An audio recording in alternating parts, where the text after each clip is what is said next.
Welcome to Kehler Stadium, everybody, for the 2017 Westfield High School Blue Devil football season. Michael Lennier alongside Chris Witzel for every single game this year. And Chris, we are so excited to be back. And what a great time to be a Blue Devil in the midst of a 25-game win streak.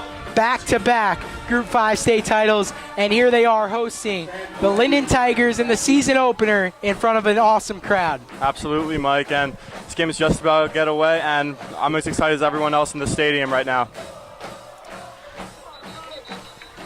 Westfield deferred after they won the kickoff, and that kickoff is ref called the play dead before the kickoff, so Interesting we're redoing start to it. the season. And Chris, the big storyline for the Blue Devils, as in any year in high school football, you lose a lot of talent due to graduation from those seniors, and there's a new man behind center here in Westfield, and it's a true sophomore, a young sophomore, only 14 years old, number 10 in blue, Hank Shapiro. And Mike, I'm so excited to see Hank out there today because this is just a new era for the Blue Devils, because the last couple of years we've had seniors and sometimes even a junior play quarterback, but right now a true sophomore playing for this team, and I'm excited to see what he can do for them. And a good return for the Tigers. Here's one man to beat, and he has scored a touchdown on the opening kickoff of the season. Unbelievable. No flags on the play. The Blue Devils did not trail a single second in the 2016 campaign, and that has quickly changed here in 2017. And Mike, there's a flag. I'm pretty sure it's excessive celebration because you saw every single Linden Tiger run onto the field on that. So that's going to push them back to, I want to say, the 25, 30-yard line for when they're going to kick. So Westfield's still going to get great field position. But as you said, Westfield never trailed a second in the 2016 season, and it's just a very hard blow for the Blue Devils to start this season. But what a great return there from Zaire Myers to the house. I mean, I believe it was about 80 yards, and that's a great start for the Linden Tigers. Yeah, unbelievable, Chris. Yeah. The exact opposite of what you were hoping for. And we're talking about, me and you, Chris, in our meeting a couple days ago about how last year was just blowout after blowout. Yeah. It's probably not going to be that way this year. No, not this year, because, you know, well, one example, Owen Kessler, probably one of the best defensive ends in the state last year, graduated. Kyle Dombrowski graduated. Martini, Glasgow, Verano, all these key players to this Westfield team are all gone. And now the backups from last year have to step it up. But the juniors from last year, now seniors, McDaniel, Valabera, Barden, all have to step up and be the leaders on this team to show that Westfield's still one of the best teams in this state. And the extra point is good. So Linden up 7-0 here in the opening seconds of quarter number one in the 2017 season. Right now it's time for Hank to shine and just get Westfield back on the board, show them what they can do. Just going to be very interesting to see. I'm going to pull for Hank this whole game. I hope he's going to do well. But I just want to see how he's going to do out there playing in his first ever varsity game. Yeah, the Blue Devils obviously 2015 and 2016 Group 5 state champs. Perfect back-to-back seasons. The 2014 state champs, when me and you were freshmen, and most of these all these seniors for Westfield were freshmen, the Linden Tigers won the Group 5 state championship. And in the semifinals of those state playoffs, that was Westfield's last loss, November 21st, 2014, a 14-6 semifinal loss almost 3 years ago. So it's been a long time. It's been a long time since they lost the game. Yeah, it's been a long time since they've been just losing again. They led, or it was either tied or led for all 12 games last year. So a true test, and you're talking about starting a sophomore quarterback. You want your sophomore quarterback. Now he's got to come in his first career snap already trailing by 7.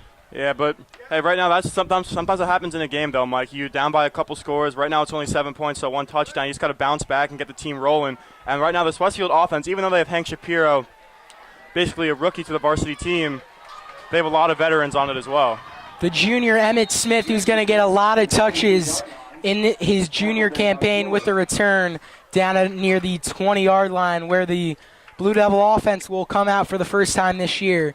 Led by, at QB, as we keep mentioning, Hank Shapiro, but we're going to see a variety of running backs, including senior Wandre House and the sophomore transfer from Don Bosco Prep, Tim Allegro. House in the backfield, number 23 right now. Let's not forget about Colin Freer, who had that great touchdown catch last year against Plainfield in the Thanksgiving Day game, and he's out there starting right now with Tom Norris at tight end. Freer number 84 and Tommy Norris 87. So shotgun formation in the first snap is fumbled, and Shapiro's just going to have to go down with that smart play, not trying to force anything out of that ugly play right there. Yeah, already Jack McCauley, the senior, on the snap. A little miscommunication. Yeah, hopefully that's only the first one of the game. It's just not going well for the Blue Devils. Give up a kick return, then that, and they're pushed back inside that they're at the 10-yard line, to be exact. Just not a good start for the Blue Devils. First down markers at the 32.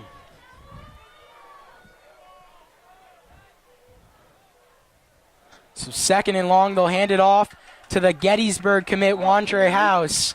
Will pick up a couple yards. Yeah, I remember last year, Mike, Wandre House had a tough time holding on to the ball. Let's not forget what happened at MetLife, but this year he's progressed, committed to Gettysburg, and I'm pretty sure he's another true leader on this team.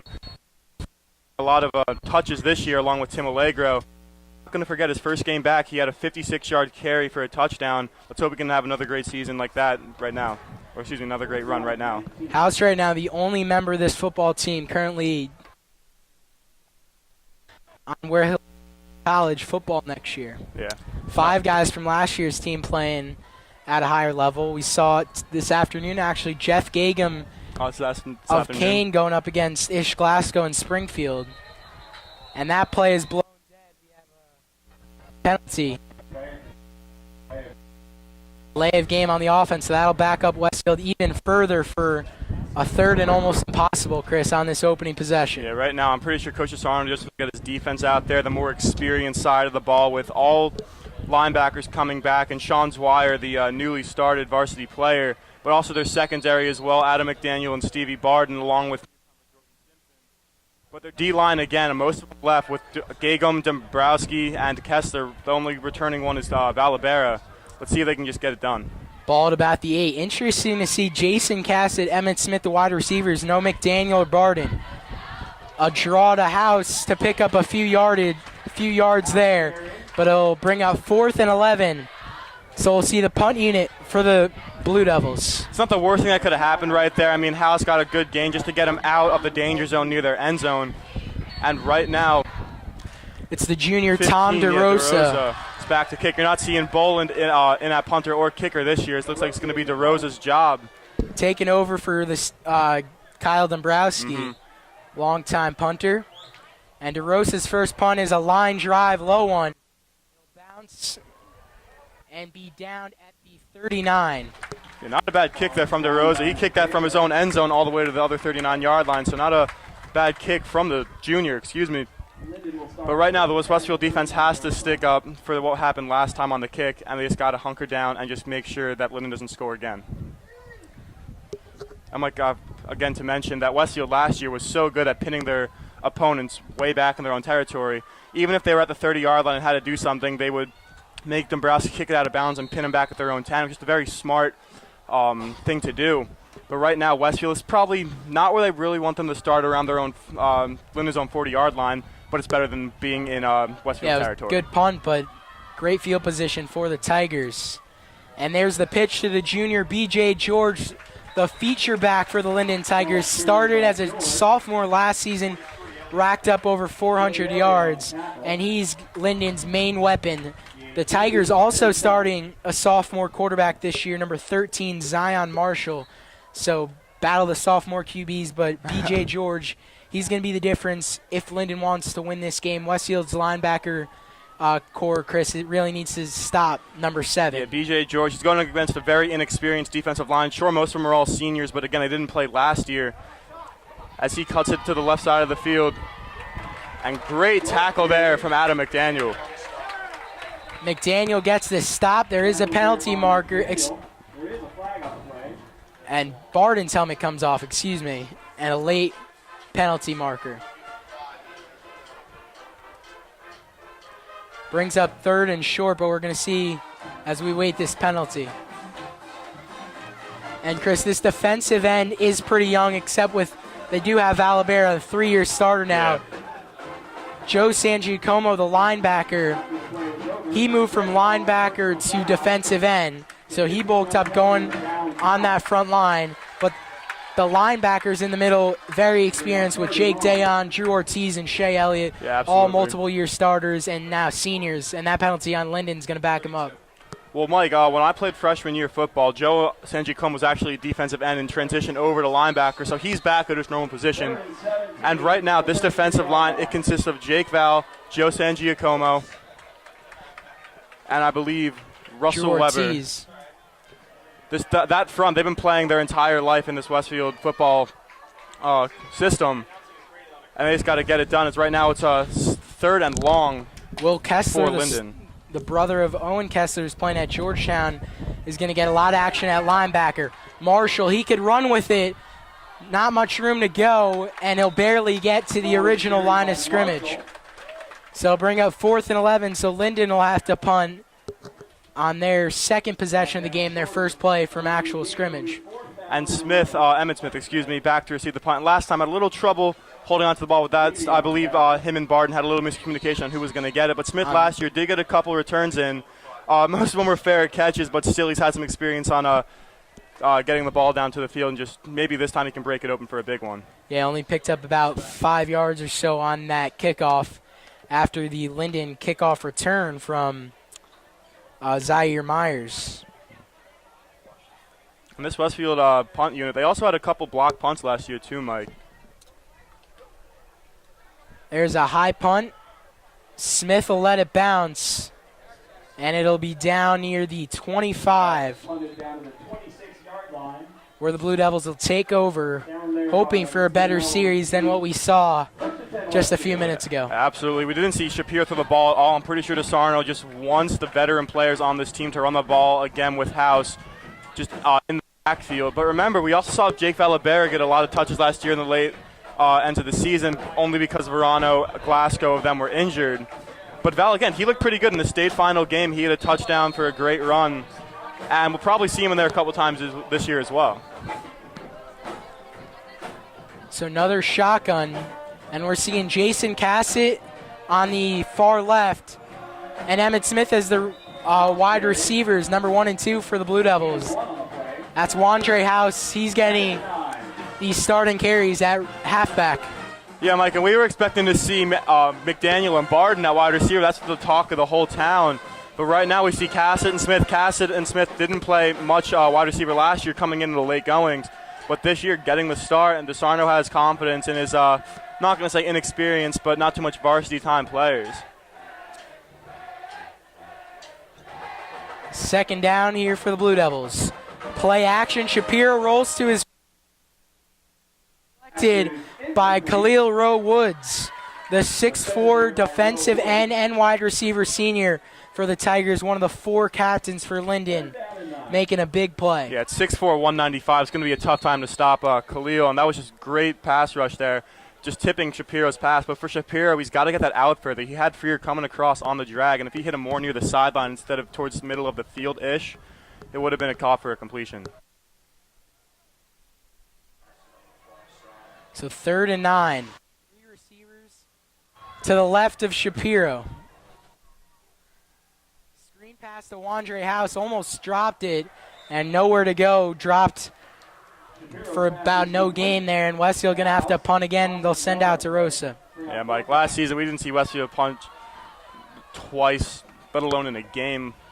I mean, first quarter is just not what they want to be right now. But last time DeRosa, pretty good punt, pinned them back in their own territory, and Westfield's defense showing what they can do and just stop the run game.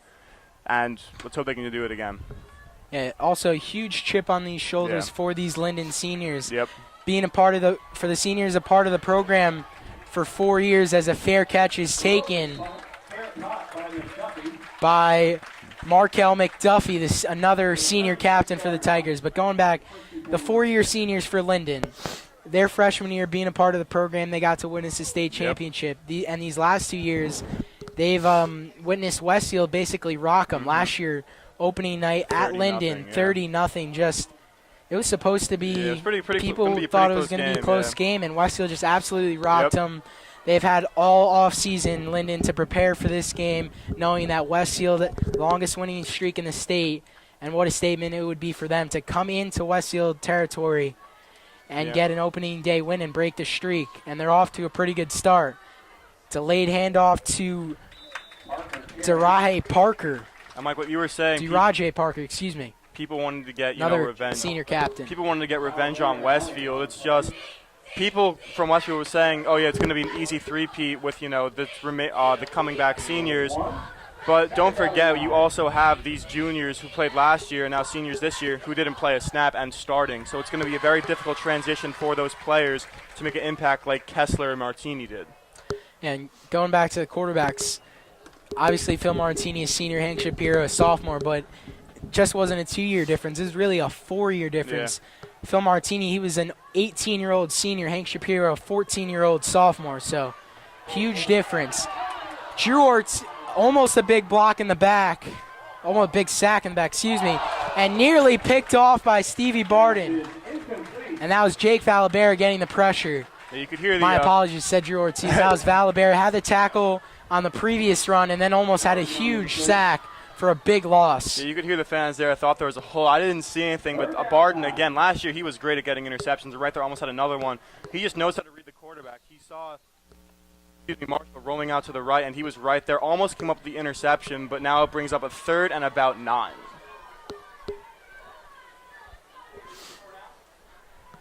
Adam McDaniel switching numbers from 20 to 2, played a lot of wide receiver and cornerback last year. Now he's at the strong safety, the lone safety position in that Blue Devils secondary. And a new cornerback is Jordan Simpson. Saw a glimpse of him last year in some of those blowouts, specifically against Bayonne. Had a big hit, had a fumble recovery. He's the number 2 cornerback. He's going to be starting. This defensive back core, McDaniel, Barden, and Simpson, they're all fast. They can get to the ball wherever, and that's what Westfield needs. Last year they had Ben Kelly in safety, and he was fast, he could play, but boy, could that kid hit. When you saw if the running back for any team was coming up the middle of the field and there was no one else except Kelly, Kelly would show him whose field it was, and he just took him right to the ground. Just a huge hitter. He did have one interception on the year, but that was also because Barden did tip it to him on a great defensive play. But this defensive backs core for the Westfield Blue Devils is a really good one.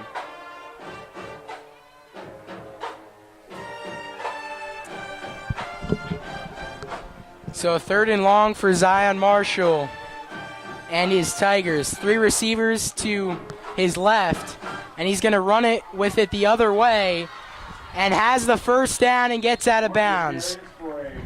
Zion Marshall using his legs, which his head coach Al Chiola said his legs are the strongest part of his game. Just a sophomore and played one game last year as a freshman on Thanksgiving, led the Tigers to a victory over the Union Farmers and had himself a pretty good ball game, over 100 yards passing and 80 yards rushing as just a freshman against a pretty talented Union team that Union lost to Westfield in the state semis.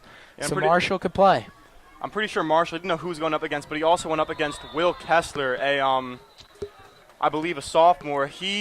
I believe also played center last year on a freshman team, but he's playing linebacker this year with Joe Sangiacomo. I'm not sure if you can see number 46. He's got the big white club on his right hand. But yeah, Kessler, not too much experience over at linebacker, and Marshall just put him to work and got the first down on the play.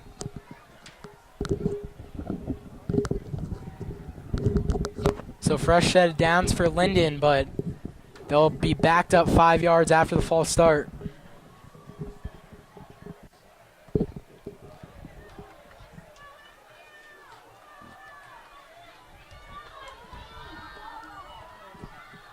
.5:05 to go in quarter number 1. Linden up 7-0 thanks to the opening kickoff. And they'll get a few yards there on the ground to bring up 2nd and about 12. Noah Levy along with Jake Dayon on the stop. Dan, one of the 5 senior captains, and Noah Levy, just a junior, barely played last season. Barely, not even in the blowouts. He is starting. Week 1 shows how much he's improved the course of the offseason. Mike, but I'm not sure if that's Levy or if it's Jordan Barham, because Jordan Barham, it is 61 on the field. And Jordan, we all know he's a pretty big boy, and he can clog up the middle. He also has McGovern to his left and Sangiacomo to his right, also with Val at left end. All these guys are just massive. And my apologies, that was Jordan Barham. No, but Noah Levy is also playing on the D-line. Yeah, Levy also playing. And Marshall's wrapped up. Great tackle right there from Adam McDaniel. If you're teaching a young kid who's just learning football how to tackle, replay right there. Perfect tackle from the senior Adam McDaniel. Yeah, McDaniel, he came up with a lot of great tackles last year. And also for McDaniel, he doesn't go for the chest and kind of hip section. He goes for the legs because you can't move without those, and he always goes there, and that's where you got to hit. He's been doing that since middle school and still progressing to it now, and that's how he just catches so many guys not getting extra yardage. It's just by wrapping up the legs and bringing them down.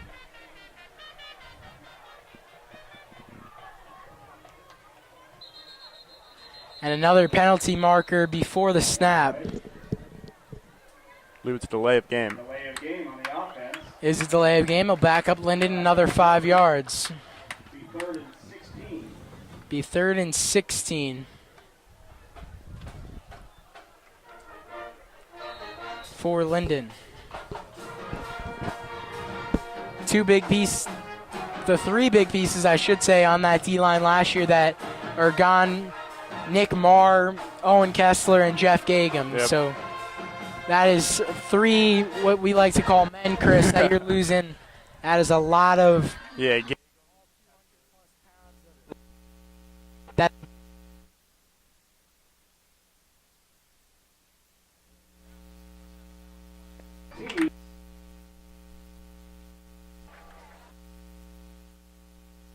Bring up.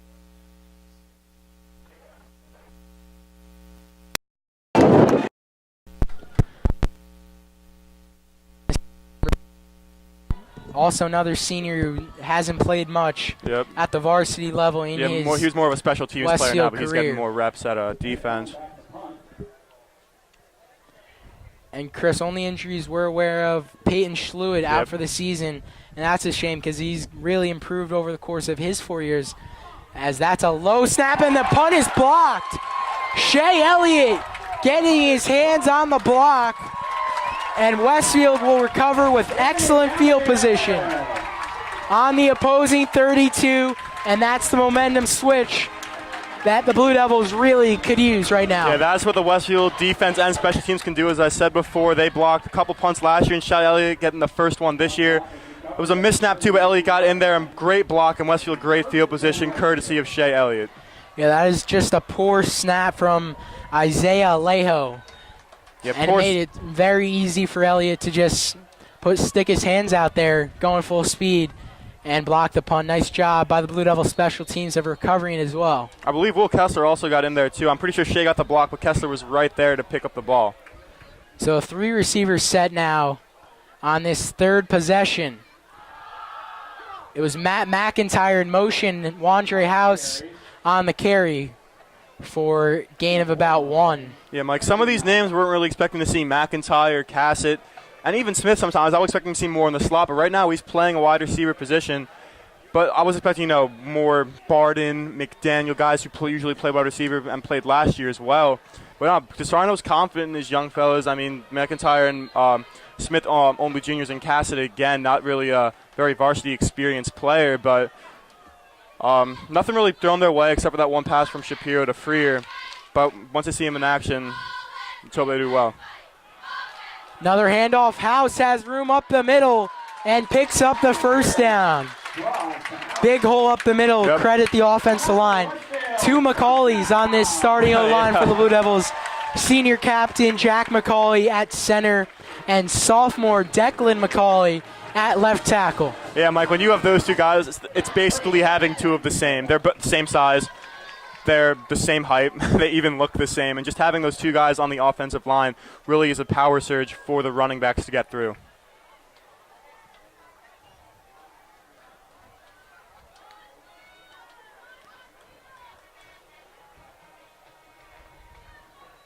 It's a fresh set of downs. New halfback in. Gain of a couple for the sophomore Don Bosco prep transfer, Tim Allegro. He's brother Fran Allegro right now on the O-line. Number 60's Fran, Tim number 30. Yeah, a few siblings on this team. But, yeah, that was a decent run by Allegro. It got him about 3-4 yards, and that's pretty much all you need on one run carry because I said if you get 4 yards first carry, 4 yards second, 4 yards third, it's another first down, and Allegro just keeps progressing and got him there. But right now, Wandre House back in as they have McIntyre and Cassett, twins left with Smith lone side right. McIntyre in motion again, and he'll get the run to the right. Not much room to go, wrapped up by a plethora of Tigers, including Maurice Garner, the senior, and Daraje Parker, another senior. And we saw on that offensive line going left to right, looks like Declan McCauley, Fran Allegro, Jack McCauley, Isaac Montez, and Jordan Barham at right tackle. And let's not forget, Mike Moriarty is also gone, who was a great kicker for this team for 3 years, sophomore, junior, and senior. But this year they have DeRosa, who did kick a little bit last year, but we didn't really see him kick too many field goals, so that was Bolden's position. Nice cut from House. Wandre House to the outside. As we await the call, they're going to say he's down at the 1. Wow, Wandre House really showing a burst of speed and the quick cutbacks to get by the Tiger defenders. That's a heck of a run by Wandre House. Yeah, he put the moves on the Tigers defense, and that got him to the 1 yard line. Looked like it was a touchdown from up here. But Wandre House, that's what he's good at, just using his agility to get by defenders, and he did it right there. Using his shiftiness. So now we got the jumbo package. House up the middle. House carries. Short gain on the And he is going to be stopped just shy of the goal line. Make it 2nd and goal. We got Benny Bontempo, another senior, hasn't played much at the varsity level in the jumbo package. on the stop. Tommy Norris, the junior now, is getting most of the tight end first team reps. And can't tell who else is on the left side of that package. There's the pitch. House to the left side. And he is brought down for a loss. House carries. A big stop by Maurice Garner, And a Lenny- 5'9" senior linebacker. Mike, I'm a little surprised how they didn't bring in Valabero or someone bigger. Like the jumbo package last year, you had Kessler, Gagum, and Glasgow was ever at running back. He's got to be careful, though. House running to his left side with the ball in his right-hand breadbasket. Yeah, that's how some of the fumbles have really And occurred last Garner- season, just the wrong hand. Maurice Garner, the 5'9" senior, kind of reminds you of Jake Dayon of Westfield's linebacking crew. Forget to make your way over the So that marks the end of the first quarter here in Westfield, not the start the Blue Devils were looking for on the opening kickoff, taken back by Zaire Myers, the 5'10" junior, all the way to the house. Linden up 7-0 after quarter 1 here in Westfield. We'll be right back with the second quarter on Blue Devil Television. Welcome back to the second quarter here in Westfield. 3rd and goal for the Blue Devils. House got stuffed the first time, pitched the second time for a loss. Another jumbo package. Play action. Shapiro to his right. And the throw is just over the fingertips of Tommy Norris. Shapiro under pressure, but just a little bit softer and lower of a throw. And that's an easy touchdown. Norris just couldn't jump high enough, hit his fingertips. And that's really unfortunate, Chris, because you had 1st and goal on the 1. After a play where House, there's no video replay, he might have got in just inches shy. Yep. So we saw Tommy DeRosa punting for Westfield, and now we're going to see the senior really has waited his time. Aiden Bolin, 6'5" kicker, and field goal is right up the middle for the first points for the Blue Devils 2017 season. Aiden Bolin connects from about 24 yards. And yeah, Mike, going back to that pass from Shapiro, it was a great play design. Shapiro rolled to the right and got everyone off balance. And all he had to do was just put it a little more out towards the right instead of up, because Norris, he had to kind of Odell that and go back and get it with one hand. But if he just let him more and just down a little bit, it would have been a touchdown.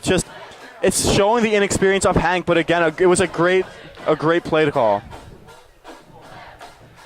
So Linden 7, Westfield 3. Just getting started here in the second quarter. If you just joined us, the Westfield Blue Devils back-to-back state championships, 25-game win streak. Their last loss came in November 2014 in the state semis to the team we're seeing here today, Linden. The Blue Devils actually started the year, Chris, outside the top 20, which is just absurd. But after the opening games, number 20 team, I believe it was St. Augustine, lost, so Westfield slides into the number 20 spot in the New Jersey Star Ledger very surprising top to 20 see. rankings. And that is a very short kick, but Westfield's going to recover. Not exactly how they drew it up, but the Blue Devils are going to get the ball right back. Mojo in their favor on the opposing 40. That was the most interesting kick I've ever seen. We saw that last year too, Mike. DeRosa kicked it down the field with a lot of backspin, and it came back to the Blue Devils, and they got possession with it. What made that even better, DeRosa kicked it and recovered his own kick, which is actually awesome. And now Westfield, again, great starting field position in the Tigers' 40-yard line. And I wouldn't know how to draw it up any better than that kick, Mike.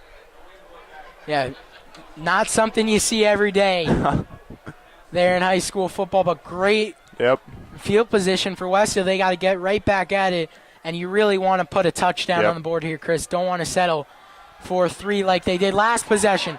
Wandre House really playing well. Putting the moves on him, Mike.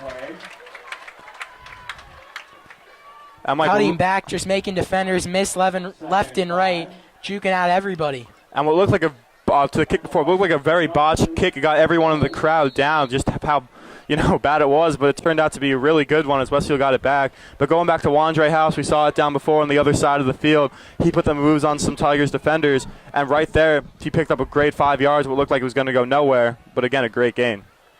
2nd and 5. Cast it on the left. House up the middle. A first down. Looks very close.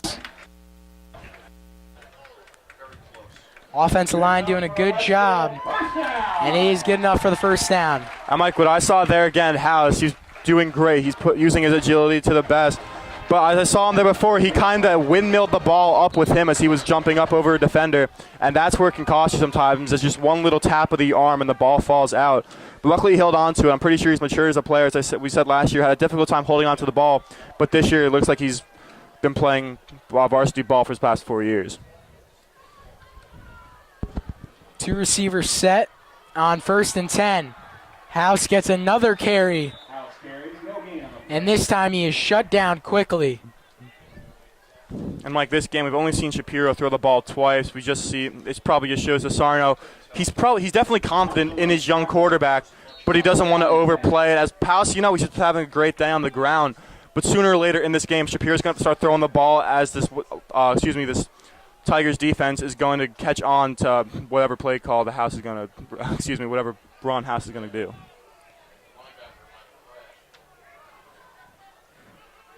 So 2nd and 10. Play action. Shapiro looking over the middle for Jason Cassett. That's his first intended pass of the season. Remember, he played freshman ball, then quit football his sophomore year. His dad, one of the assistant coaches for the Blue Devils, came back his junior year and mostly a junior varsity player last season with the Blue Devils. Yeah, but Shapiro, he's looked three times he's thrown the ball. He's looked 3 different ways. Cassett, Norris, and Freer. And it's just good how we're seeing everyone on the field. Got to start completing the passes, though. But other than that, the passes look good. A little high, a little low, but it looks like it has a tight spiral. But he's got to get it more accurate. Shapiro looking to his left on 3rd down, and Wandre House just drops it. Shapiro also took a hit by number 45, Juan David Ramirez, in the backfield there for the Tigers, bringing the pressure. House he was looking where he was going to run with it before he brought it in. Yeah, he just took the eyes off the ball too quickly. And that was a great looseness by Hank to get away from the Tigers defenders, and he did find House, which is a great dump off. But again, House just looked away too quickly. I'm not sure if it wouldn't have gotten the first down exactly, but it would have picked him up a nice chunk of yardage, probably about 4, 5, or 6 yards. Brings up 4th and 10. 10 minutes to go here in quarter number 2, and here at the opposing 30-yard line, too far for a field goal, no point of punting. So the Coach DeSarno is going to go ahead and go for it, but we have a flag. And that's not good. It's delay of game, makes it 4th and 15. And now we'll see what the coaching staff is going to decide to do. Yeah, no, right? I'm pretty sure. And they're going to bring out excuse me, Tommy DeRosa and the punting unit. Not sure if a lot of times you see it on fourth and short. Off the offense goes out there with the normal offense just to try to draw the offsides. I'm not sure if it was that. So we don't know. Exactly. It might have been just to get the delay game to back it up so DeRosa has enough room to kick. And another great punt as that is inside the 10. Perfect punt from DeRosa. Wow, what a punt. Down at the 5-yard line. And so Zion Marshall and the Tigers will be backed up well inside their 10 at the 5. Westfield defense has done a good job. If you're just joining us, they did not give up a touchdown as the special teams on the opening kickoff. We saw Marshall get away a couple times scrambling for a first down. B.J. George, supposed to be the MVP of this entire Linden team, has been definitely quiet. Shut down by Blue Devil linebacker. Opponents usually with last year, as we said before, that Westfield was so good about pinning their defenders so deep in their own territory. Handed off up the middle. Play is blown dead.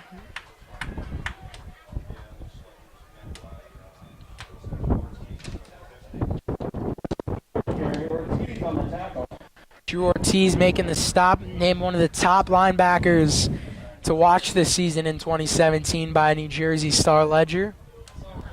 Yeah, Mike, this whole linebackers group was absolutely phenomenal last year. Jake Dayon had himself a great year, along with Shayla and Drew Ortiz. And Drew Ortiz, let's not forget, he had a great start to the season, and I'm pretty sure he came in second behind Owen Kessler for most tackles on this team, and it was only his first year playing varsity, which was absolutely fantastic. But just again, this whole linebacker group is probably one of the best one in the state. There's the pitch to George on the left. Powers his way through. It'll make it 3rd and manageable. About 3rd and 4. Big play coming up. But there is a flag on the play, Mike, on the far side near the end zone. Yeah, good pickup. Flag right on the 2-yard line. Westfield signaling that it's on the Linden Tigers as we await the call here. Illegal shift, so that's going to back up Linden half the distance to the goal.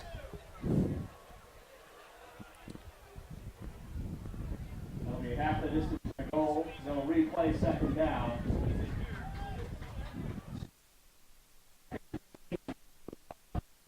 And right now, this is probably excuse me, Chris. Replay 2nd down, 2nd and 13. This is probably a good time for Marshall to let it air it out, because right now this is a whole open field from, where McDaniel is right now at the 15 to the other end zone. And with all that open space, it's easier to find players, even though they're pinned back in their own territory. They'll keep it on the ground. George almost hit. And he's hit for a safety, it looks like. But they're going to say he's at the 1. The first stop, Valabera was there, and that was going to be a safety with a second push from George to break away as he's able to get out of the end zone and avoid losing 2 points. Mike, it looks like history might have repeated itself, because let's remember, last year Westfield did force a safety on the Tigers, and right there almost the same thing. But right now, ball at their own 1-yard line with, give or take an inch or two. But if it's not too much room you can do stuff with. If you throw the ball, you have better opportunity of getting a safety. But if you run the ball, again, same thing. They just want to get the ball out that deep. Let Westfield.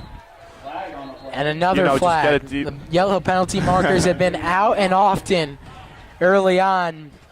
I don't know where you can move that football on a penalty, though, Mike. It's basically at the end zone. Stadium. From the 1-yard line, maybe the ball on a half-yard line. So the football as close as you can get to the end zone. It's inches. Linden about 99.9 yards away. They'll go up the middle. George will get about a yard or so. And, Chris, this is where, if you're Westfield, you're going to really want to bring pressure. Oh, yeah, you got to put 10 guys on that line. Absolutely. They blocked one before, and they had 2 gunners on the right side.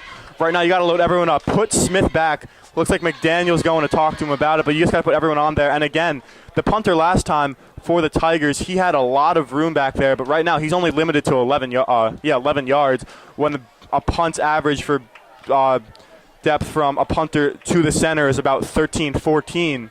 So right now, just not a lot of room. And remember last time, also, the snap was very bad. We saw last year one snap from Franklin go above the kicker's head. But Emmitt Smith is there at the 35, able to break one tackle, and then he'll get hit to the head at the opposing 28. Smith able to get up quickly, though, so that's a good sign. Yeah, and got him excellent field position. Inside the 32, that's what you were just saying. Then that punt, it looked like it was more of a high punt than far, but it did go about, 35, 40 yards, so not a terrible one. But Westfield inside their opponent's 30-yard line. It's great field position. And we're seeing Allegro come out there instead of Wandre House to start off the drive. And what makes this whole field position set up is the decision to punt the football on 4th and 10. I think they were just going out there to draw the offside, so they punt it. And that's why we see Westfield get the ball where they are. And Cassidy, that one just goes through his hands. Should have had that one.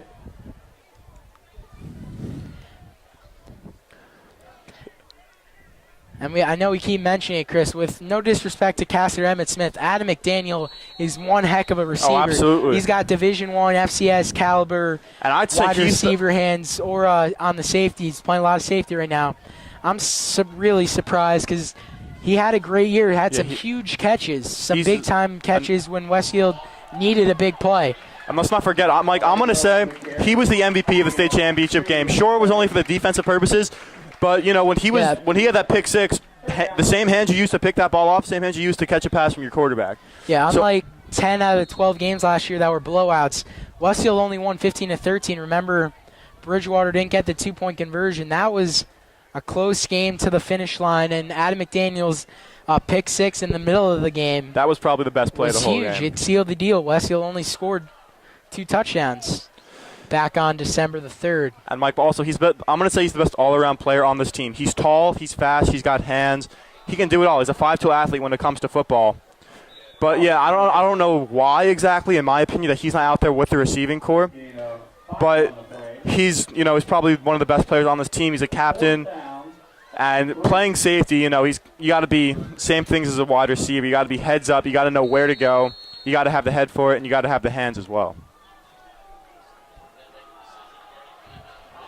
4th down here for the Blue Devils. We saw Allegro early on in the on first down. Then we just saw Wandre House. And Coach Desarno not happy at all. The Blue Devils are going to burn another timeout. Desarno was livid on the sideline. Westfield offense was signaling timeout. I don't think the coaching staff wanted to take it, but they were forced to. Yep.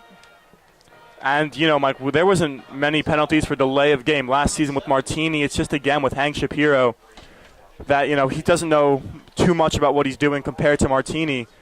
And, I've been pulling for Hank this whole season, that he was going to be starting. I was happy about that. But I'm not going to be surprised if Coach Sarno puts in Valabera, a more experienced player on this team in at QB. Sure, Valabera hasn't played quarterback too much since freshman year, but he knows how this offense works since he's been playing on it for 3 years instead of Shapiro, who is starting this year, but he did work the book last year as, I want to say, a 4th-string quarterback for DeSarno. Yeah, the official season preview listed as a 3-man quarterback competition between Shapiro, Valabera, and Salter, but we've known for a while Shapiro's going to be the man. He got a lot taller, a lot bigger, a lot stronger this offseason. 4th and 3. Shapiro rolls to his right. A little shovel pass to Tommy Norris, but Linden's linebackers are right there, and a turnover on downs for the Blue Devils. Great coverage from the Linden linebacker crew. Yeah, Mike, honestly, that's not the play I would run right there. It does work sometimes, but not in that situation. You got to go on and over the middle of the field. And, Shapiro, I'm pretty sure DeSarno wanted him, not to throw the ball. He's on all the pass completions except for that one right there. He hasn't completed one.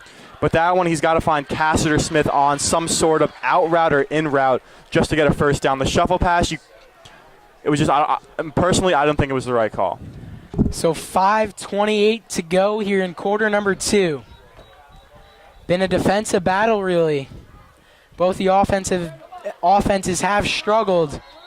And there's a great stop Joe Sangiacomo, the senior, 2 interceptions last year, getting a tackle for a loss of about 1 right there, wrapping up the halfback for Linden. And had Mike, the pick against Linden opening night and then had an interception that fell right in his lap back on Thanksgiving. And Mike, he also did that with one hand, too. As you can see, he said before, he's got the big club in the hand like JPP did last season for the Giants.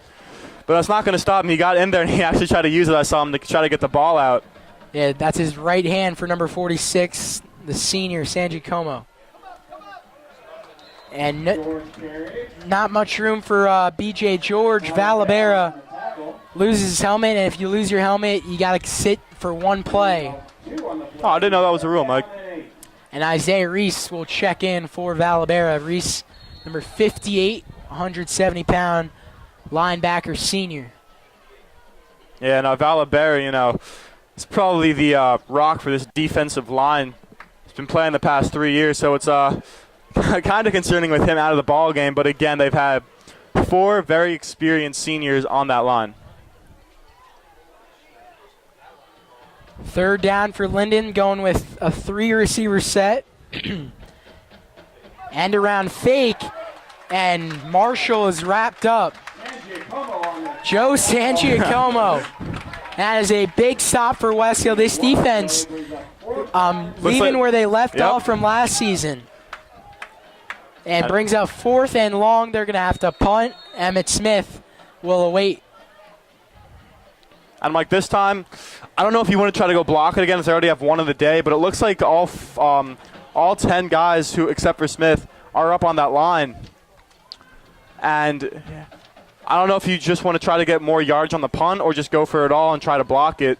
But it looks like Simpson and McDaniel fairly close to the line where everyone's packed up, but they are guarding the Gunners on the wings. And going back to the defense, Westfield had 2 shutouts last year as the punt's blown dead. Going to be a delay of game, move Linden back 5 yards. Westfield outscored their opponents last year 378 to 88. And again, we mentioned earlier, they never trailed for not even a second in 2016, and trailing the entire game basically after the opening kickoff. Yeah, and Mike, let's not forget, they had 2 shutout victories that were over 28 points. That's 4 touchdowns, which is unbelievable. One game, 30-0 against Linden. And I forget the other team, but that was a 48-0 lead, which was absolutely that punt almost insane. Blocked again, and then there's another flag. Smith will make the catch, and then 1 foot was out of bounds. The penalty.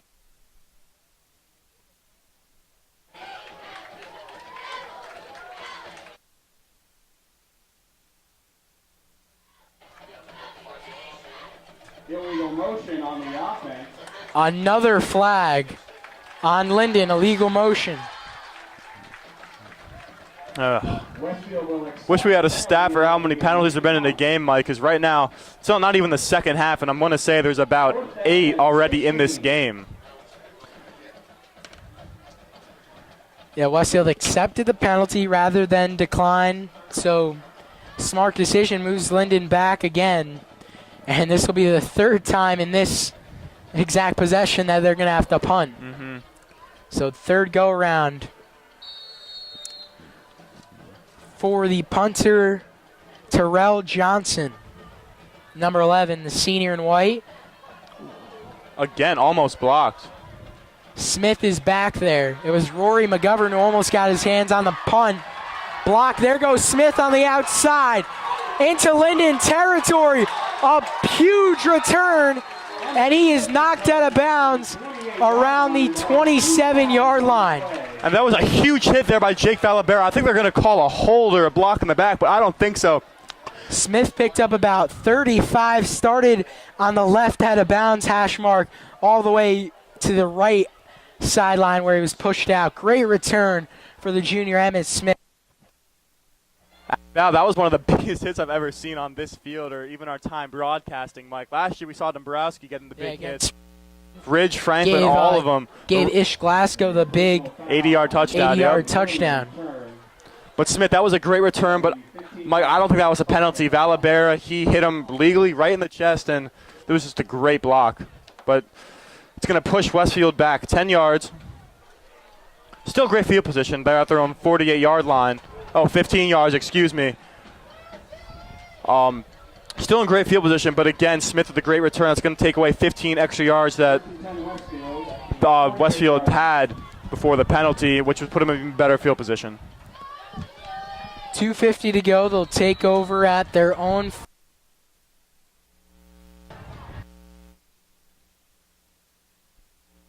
Receiver set.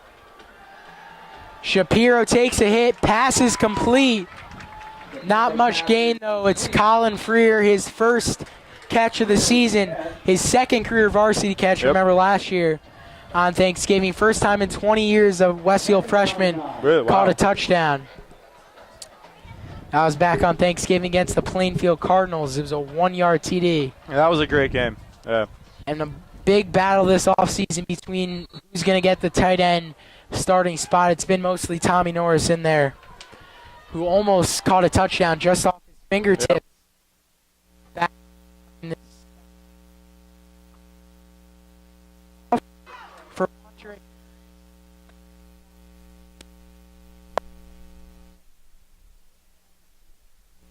into the out short. And it looks like Westfield's going no huddle with a minute 49 to go in the first half. 3rd and 4. House is brought down immediately by Daraji Parker. 6-foot senior, plays receiver and linebacker. He was there. There was just this slight hole for House. Not able to squeeze by. Good play by Parker.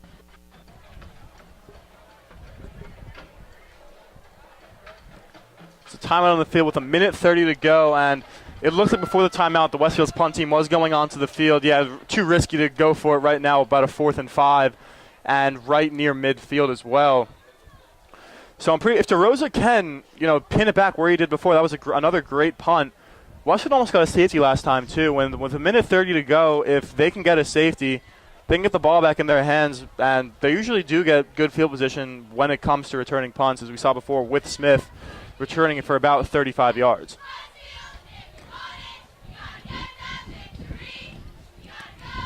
They will be punting. Tommy DeRosa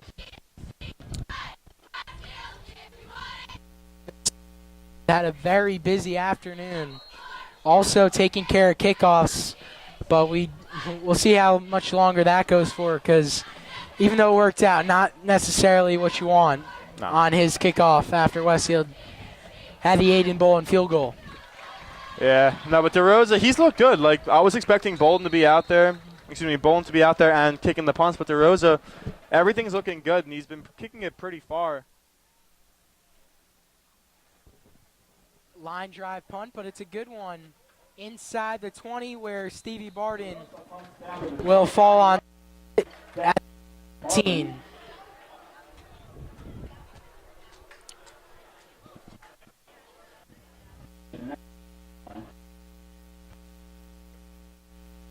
And Tigers, I'd probably just take a knee. Like, their offense doesn't really be growing too much for them right now. A minute 24 to go. I mean, they just don't want to get into it, because before, they saw Smith return that punt, and I'm not sure if Westfield would go for the big shot, but see what you're saying, but 90 seconds left. They're definitely not going to just take a knee on the 19. All right, let me rephrase. They're probably not going to go for the big shot. Screen pass to Parker. Just made the stop earlier, and Westfield's defense is there. No gain on the play. As time approaches, 1 minute left here in the first half. Linden still up 7-3, thanks to their opening kickoff from Zaire Myers. 2nd and 11, we're under a minute now, remaining in quarter number 2.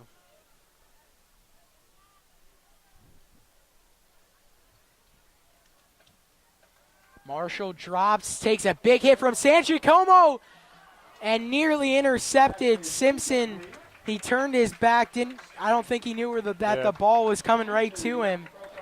And at the last second, the Linden wide receiver almost got his hands on it. That could have been picked off, It though. could have been a tip drill, or, that was great defense there from Simpson. Like, we only saw him a couple times last year. He did put a big hit on one guy, but we haven't really seen him too much for his deflecting abilities. But right there, great play. That could have been a big play for Linden, but the short throw is all because of Josie Angicomo bringing the pressure and putting the young sophomore Zion Marshall And Josie on Angicomo, his back on the floor. Great job getting into the backfield for Sam.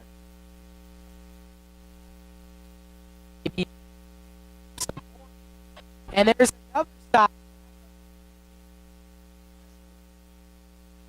31 seconds to go. There's a flag on the field.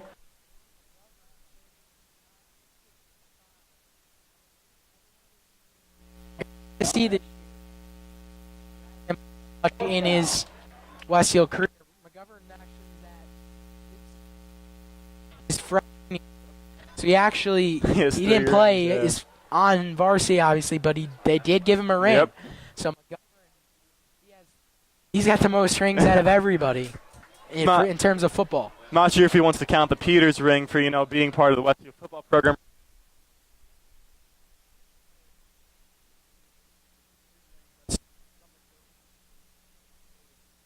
And for the most part, he had of only two of them, sophomore year and junior year, being part of the back-to-back state champ.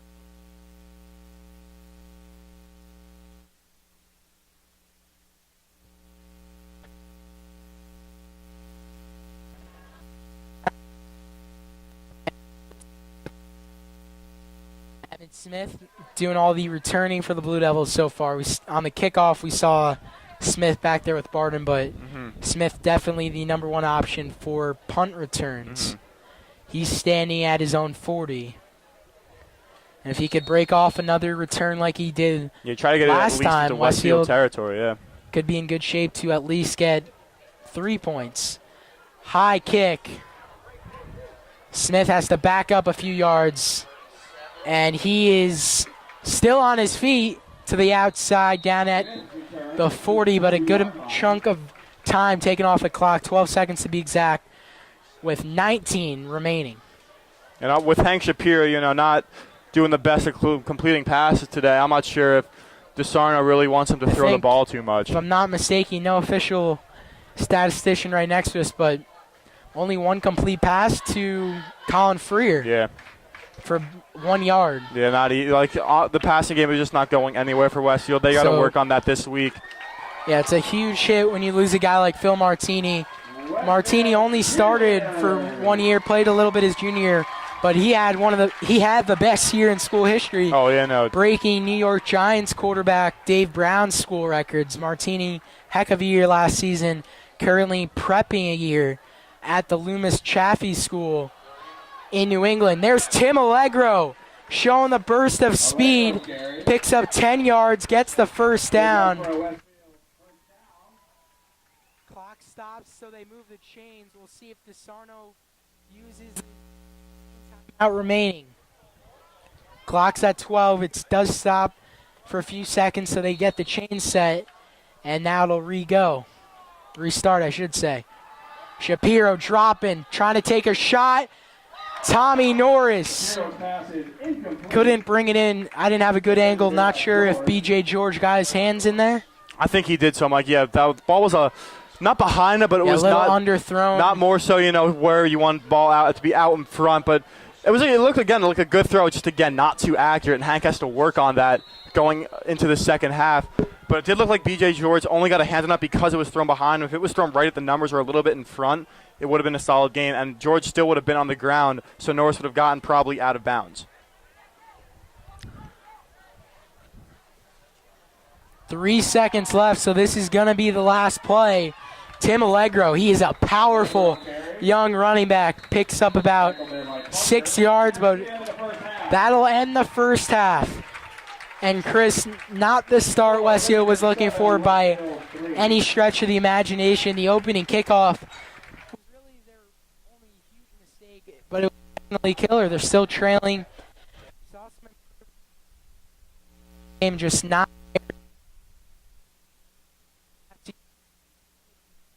Passes out to Jack Shirk, incredible athlete. Mike Moriarty, another great athlete.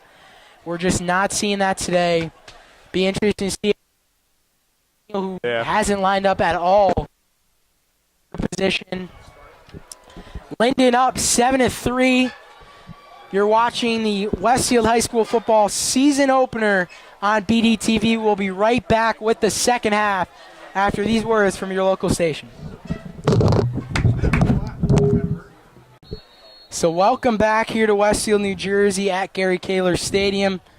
The Westfield Blue Devils on a 25-game win streak, back-to-back Group 5 state champs, are trailing at halftime, 7-3, set to receive the second half kickoff. It's a short kick, returned around the 21 by Jacob Dayon, and he's met at the 28.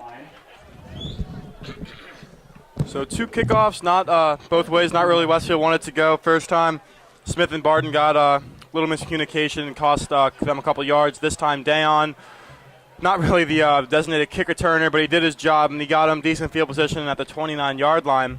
But right now, this Westfield offense is coming back on the field, and Mike wasn't the best we've seen them play in our times doing this. Hank Shapiro really struggling up there completing passes, but Wandre House and Tim Allegro are keeping them in this with great runs, and that's why Westfield's a 3 spot on the board. There's the carry to Wandre House, picks up a couple yards. And Chris, the offense, as you keep mentioning, has really struggled here. You want to see Shapiro. He's only completed 1 pass for no gain. Yep.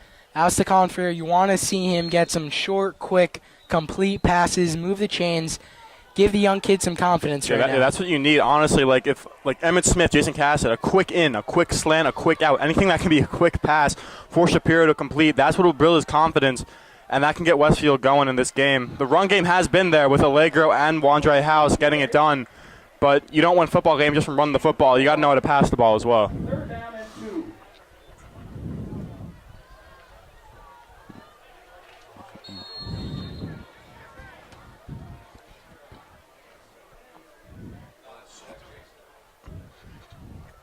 And Jake Valabera right now is in the game at QB.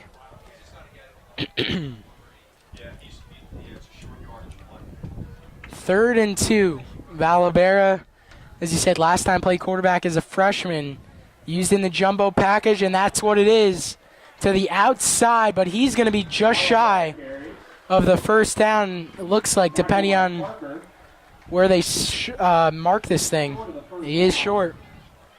Got a punt in this situation. Absolutely, yeah. 2 in their field position. But that was a great play call. Val's bigger than Hank, so I wouldn't really necessarily call it a wildcat, just a design run play for Valabera. He did run the ball a lot last year, which really helped Westfield when Verano and Glasgow went down. But on that play, again, Westfield couldn't come up for the first down marker, and that's something we don't really see from the Blue Devil offense.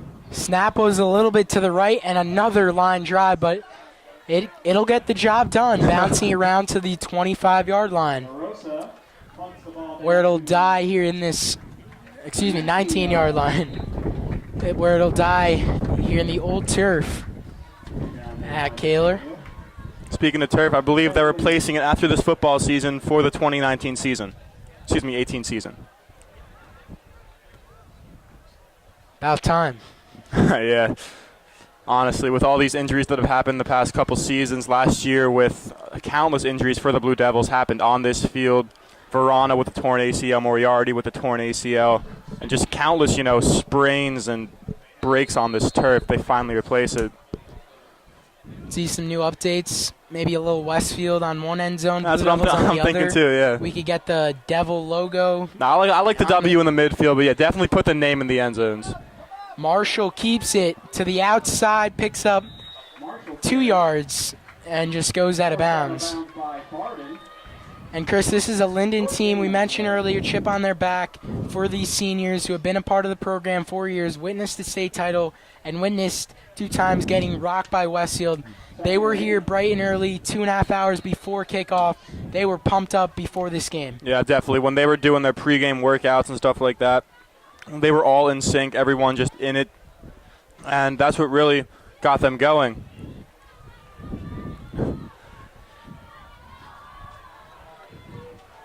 Second and 8, 9 minutes, 45 seconds to go. here in quarter number 3. Handoff, BJ George breaks one tackle. He'll go out of bounds, and a late flag is thrown. Again, Linden. Matt McIntyre, the junior on the stop. Saw him play, got some at-bats in varsity baseball yep. as a sophomore. Penalty flag is on the Tigers, holding. The thing that's really killing this Tigers offense is the penalties. I don't know how many delay of games they've had, but that's really brought them back. And the holding penalties too, Mike. It's unbelievable. I've never seen this many penalties from one team. And again, this is early third quarter. They just can't. If they keep making these mistakes, Westfield's gonna pull away. It's just they're really shooting themselves in the foot. And coming into this game, Chris, we did think we expected it to be a little bit close, but yeah, not this close. No. The real test is supposed to be next week when a team like Ridge gave Westfield a run for their money last year, only lost by 2 scores. And they're ranked, I believe, 18th right now. Marshall in trouble, scrambling, and he'll get back only for a loss of few. But, man, Westfield had a chance to give a huge loss and a big hit on Zion Marshall, but he's able to scramble. Mike, Marshall reminds me of Justin Beckett last year from Union. Union, he could scramble. We haven't seen too many throwing from Marshall. Beckett, again, like Marshall, just both very elusive in the pocket and could escape jams. That time the pocket really collapsed, but also he could scramble out. He had a great defensive end alongside with McGovern, who chased him out of bounds, but still he could elude the tackles. And he didn't necessarily get him back to where they wanted to be in the 10-yard marks, but he did pick up a few yards. 3rd and 17, Marshall. Nowhere to go, and he's finally brought down. Will Kessler, the sophomore, wrapping up Marshall on the legs inside the 10. Looking like his older brother out there, Mike. That's a big play from the sophomore. Will Kessler played freshman ball last year, and Stevie Barden over there, number 1 on the sideline, getting Dubfield pumped up. And man, the student section came out today, Chris, because of our angle. You can't really see it up there, but the silver bleachers have never been more packed for a football game in the past decade. Usually we see, the upperclassmen get into it, but we see the freshmen, sophomores, juniors, and seniors there. High snap, low kick, terrible kick, and Westfield's going to have possession inside the red zone at the 18-yard line.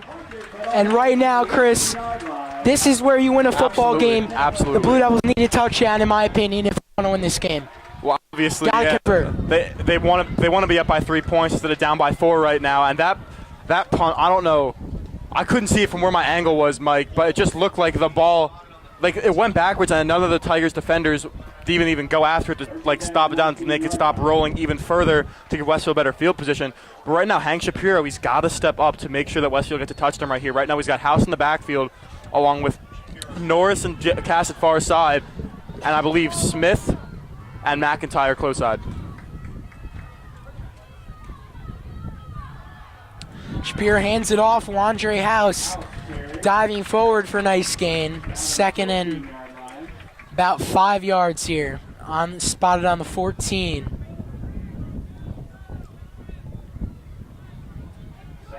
And Mike, I think that Val is going to come back in the game. Or at least I think he should come back in the game when it gets close. Because before you saw the jumbo package, if you want to put it, when they had Bontempo and Housen. They're big, but they're not the biggest guys on the team. You got to stack it up in there because last year, as we said before, you had Gagum, Kessler, and even Val in the backfield sometimes. That's their whole D-line. You just got to make sure that people are there. Shapiro rolling to his right. Short pass. Complete to Wandre House. Good for a first down inside around the 3-yard line. And that's a confidence booster for the young quarterback, Hank Shapiro. A nice, quick, short, complete pass. Gets the first down. That's what you need. And, Chris, just as you predicted, Jake Valabera will come in for this goal line package at the 3-yard line. Yeah, but he's coming in at quarterback. I thought he was still coming in, but he's coming in at quarterback, not running back. But as you said before, Hank, he just built up his confidence. And, again, that was just a nice little quick out route to the sideline. And right now, with the ball at the Tigers' 5, Val being the big guy he is, we know he's just going to go right at him. 3 receivers set. Valabera in at quarterback. He'll keep it, power his way forward, And they'll mark him just shy at the 1 yard line. Second down. Again, he just went right at that defense. He even took 2 of them with him and brought down at the 1. Second and goal at the 1. Referee timeout with Injury Tigers. timeout. It is a Linden player down. Looks very in pain now. He's In a lot of pain. With 7:34 to go here in the third quarter. Linden up 7-3. We're going to quickly step aside here on BDTV for the injury timeout.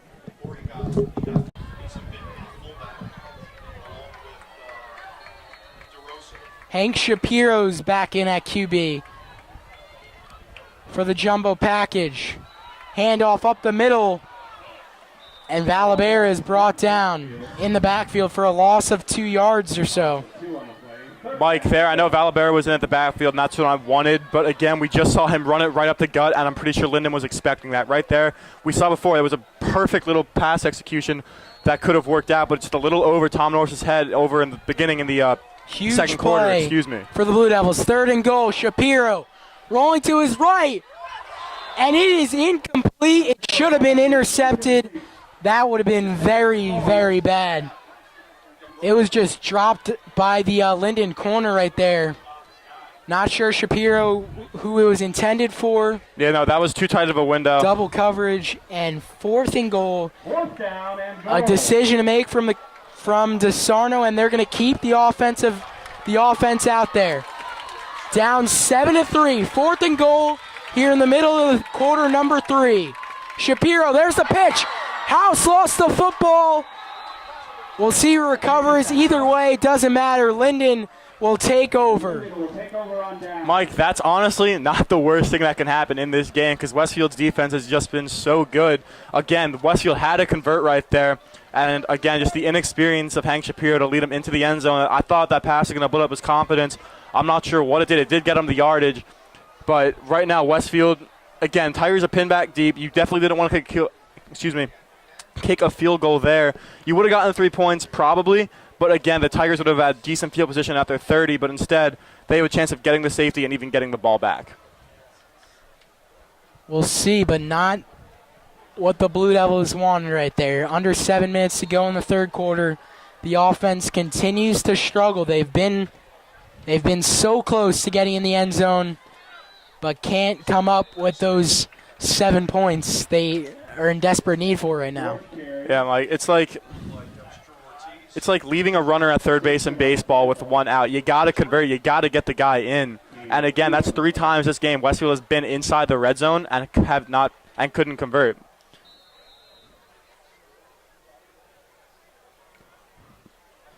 Joe Ortiz made that last tackle. Matt McIntyre in the game in the secondary on the far side of the field near the 20 playing corner. Stevie Barden's on the near side, number 1, also playing corner. Carry up the middle. Big stop for the Blue Devils. Brings up 3rd and long.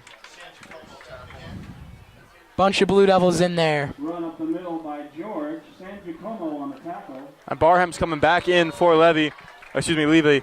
And again, this whole Westfield defensive line, it's huge. You have Isaiah Reeson right now with McGovern, Val, and Barham, and just probably the biggest guys on the team. And with that, with also our linebackers with a couple yards behind them, it's just so hard to run the football. 3rd and 5, Westfield really looking for a stop here.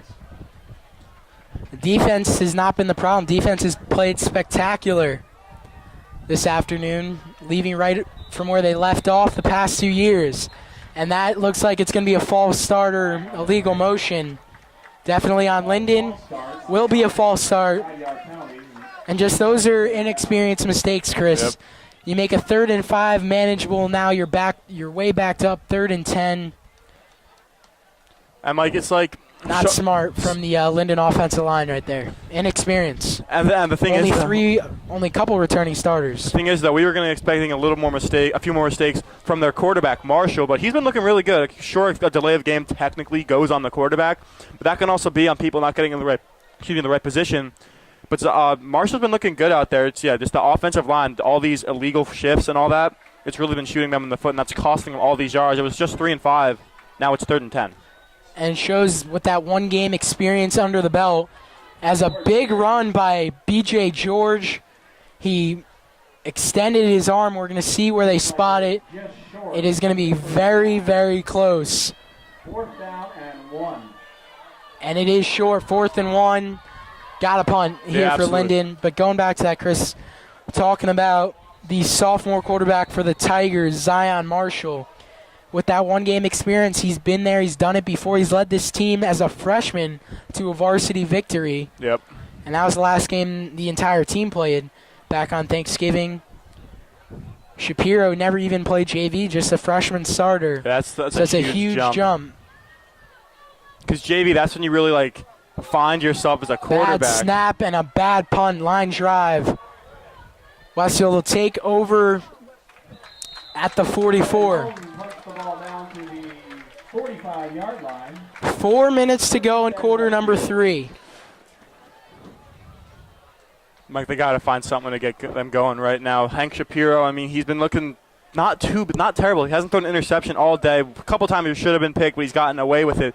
But other than that, he hasn't looked bad. He just got to convert these passes. And the running game is also there, but it doesn't look like the same offense that we're used to seeing the previous 2 seasons. It's been a lot more run-heavy with Wandre House has got double-digit carries. Tim Allegro about 5 or so carries. He's looking really powerful. Hasn't broken free, but muscular kid, very strong.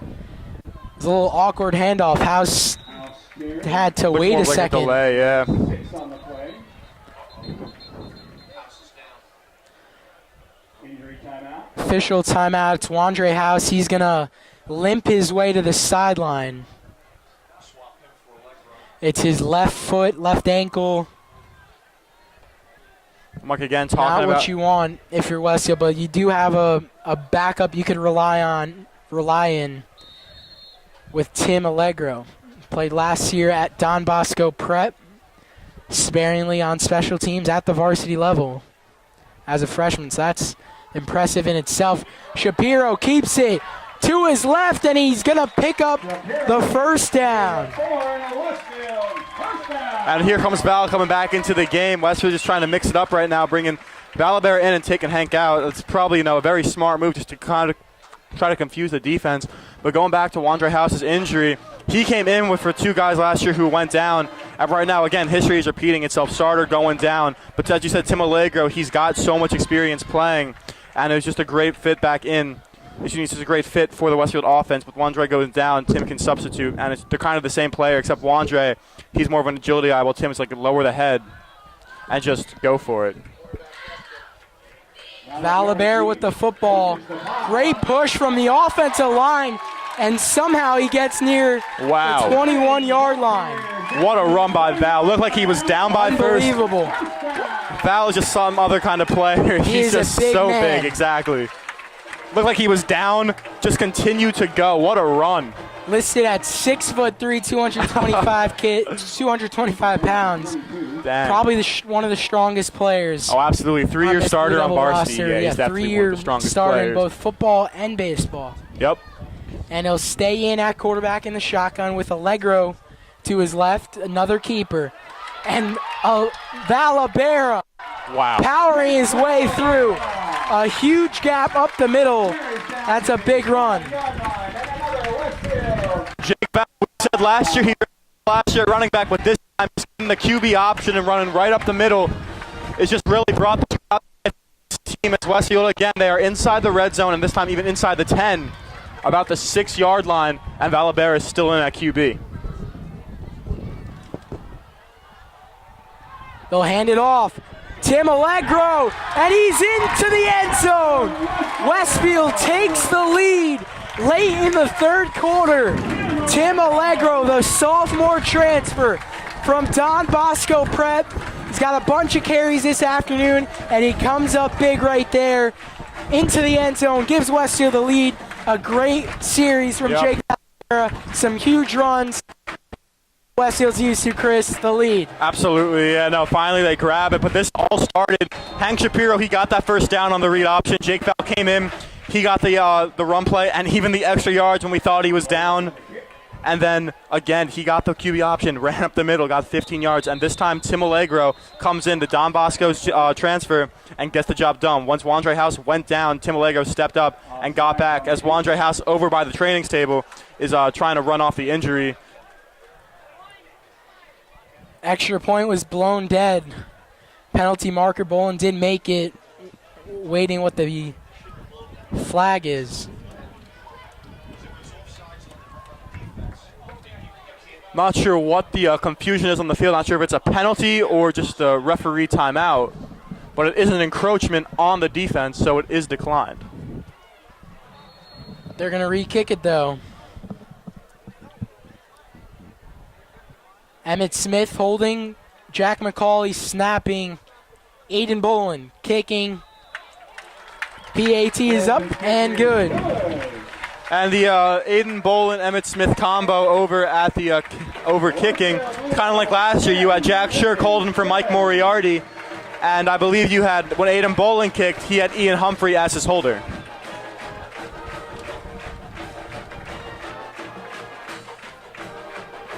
So the Blue Devils in business right.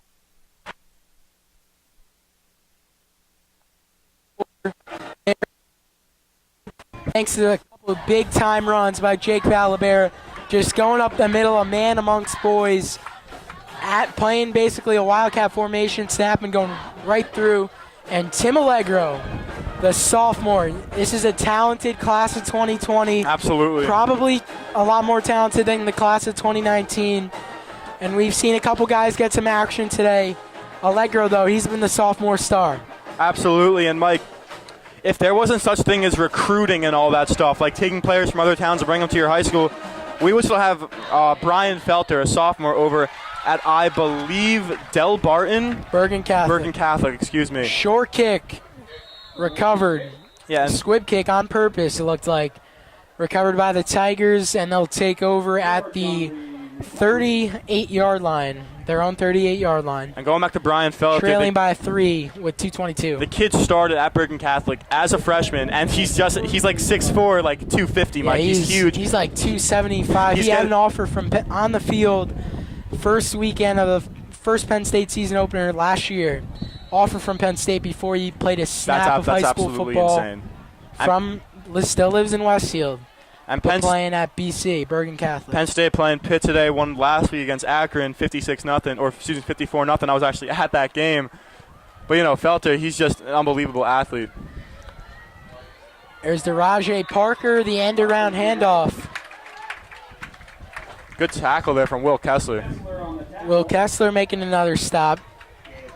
Having a nice varsity debut as well. His brother's got game this afternoon, his collegiate debut with Georgetown. Could have chose to play D1 FBS, had an offer from University of Connecticut. Could have played at Army, but going to Washington, D.C. and playing for the Hoyas. Yeah, Georgetown, yeah. Still a great school. Matt Verano's playing at Holy Cross, and they'll meet each other actually later on. Oh, really? In late October. It's got Jeffers-ish, Kane, Springfield. That's going on right now. And then Verano versus Kessler late October, and then Phil Martini, who's picked up 4 Division I offers. He's got SMU, San Diego, Fordham, and Bucknell. SMU. Those are all great schools. FBS. He's doing a prep year at the Loomis Chaffee School, so he's a part of the class of 2018. Will be playing college football somewhere next year. 1:05 to go, 3rd and 3. Marshall taking his first shot of the game, and it goes right through the hands of number 4, Luis Rodriguez. Could have had a huge gain, possibly a touchdown. Not to call anybody out, but McIntyre, he didn't. Yeah, he got to catch up with that. He had his receiver just beat him. McIntyre wasn't really sure what the ball is. And then for Luis Rodriguez, nice, great route he runs, but your team's down 3. You got to bring the football in. Nobody was in front of him. You got to hold that pass in. Could have been a touchdown. That thing was That's a huge hit right opportunity. in the fingertips, and what they say, if the ball hits you anywhere on your hand, You got to catch it. Sometimes that's not true, Mike, but in that case, you got to get there. Huge opportunity lost for Linden nonetheless. And the punt will be down at, excuse me, the 35-yard line. 50 seconds to go here in quarter number 3 at Westfield. Michael Leniart alongside Chris Witzel, 2017 season opener for both schools. Westfield on top right now, 10-7. Yeah. And they've scored 10 unanswered points. Linden opening kickoff. Mike, Hank Shapiro coming back out there to start off the drive with Emmett Smith, Jason Cassett, and Matt McIntyre. With Tim Allegro still in the back, I'm not sure if Wandre House is going to go back in anytime soon.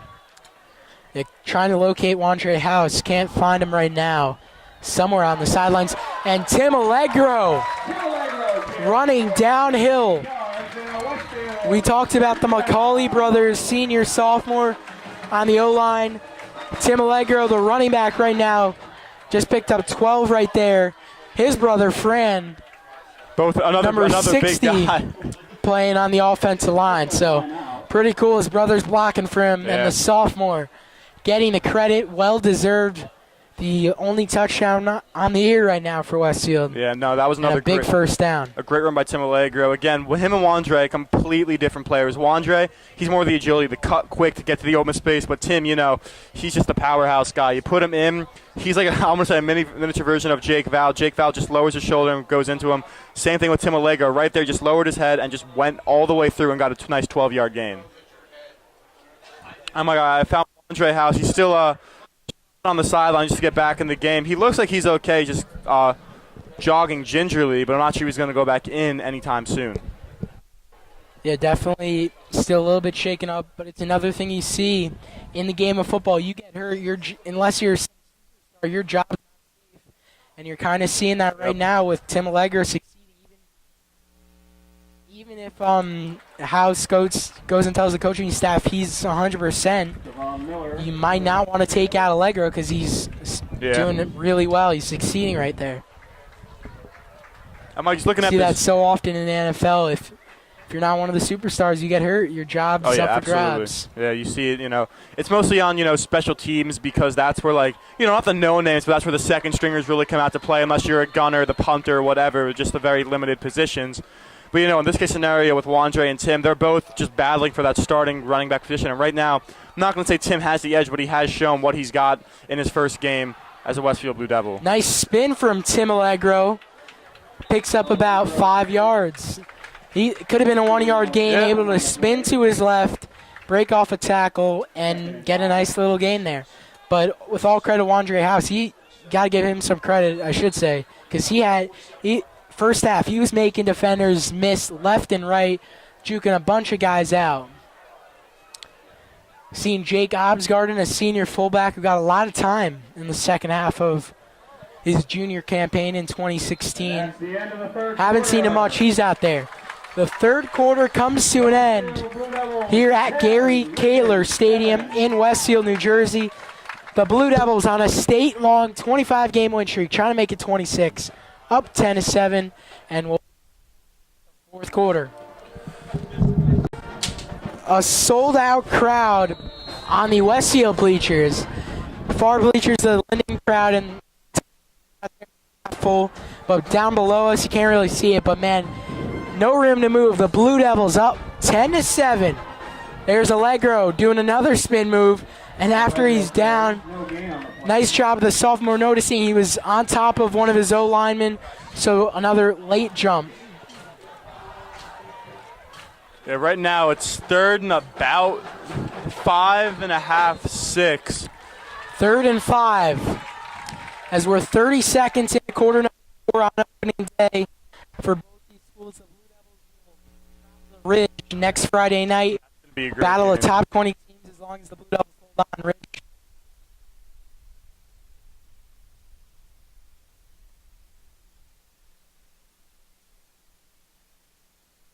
Bob had it in his left hand, and that's another job up for grabs between junior Tommy Norris, sophomore Colin Freer.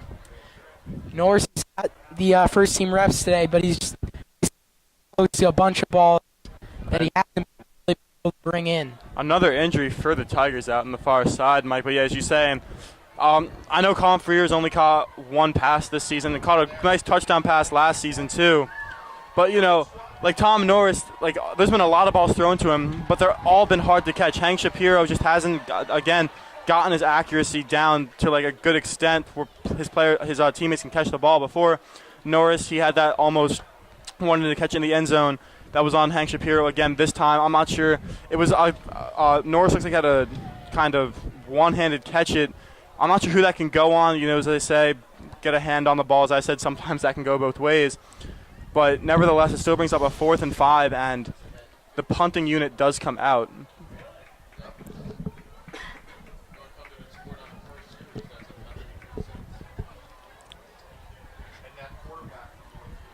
And Chris, second-year head coach Alciola, in this season preview, just raving about how talented B.J. George is. He played really well last year, if you remember. Yeah.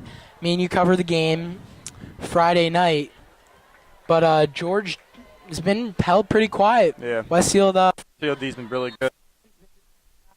shutting down George and Zion Marshall. He's done a better job running than throwing. A great punt.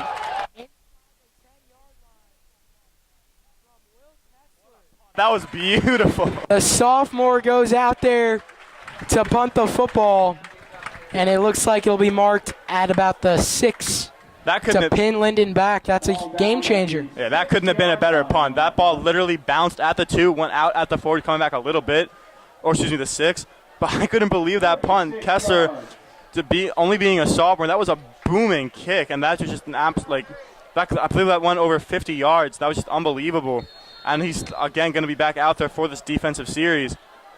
But I thought that was just going to be, probably a line drive or something like that, just expecting it from a sophomore punter. But this time, wow, underestimated. What a great punt by Kessler. Yeah, and the kicker, just like a bunch of these jobs, wide open. Yep. And that play is going to be blown dead. False start on the It's offense. on Linden on their offensive line. Another false start. We've seen a ton of those today, Chris. Yep.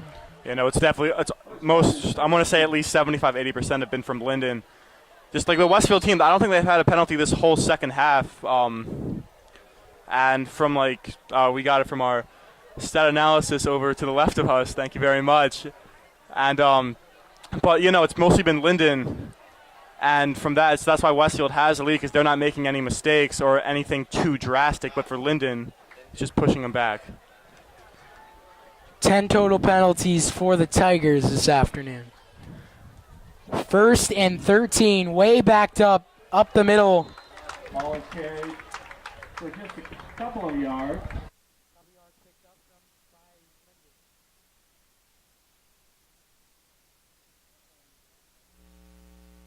Really, he's had a nice afternoon, Chris. Oh, he's a absolutely. guy, not one of the 5 captains, but he's a huge piece. Really needs to have a great senior year if Westfield wants the ultimate goal of going back to MetLife Stadium, winning another state championship. Mm-hmm.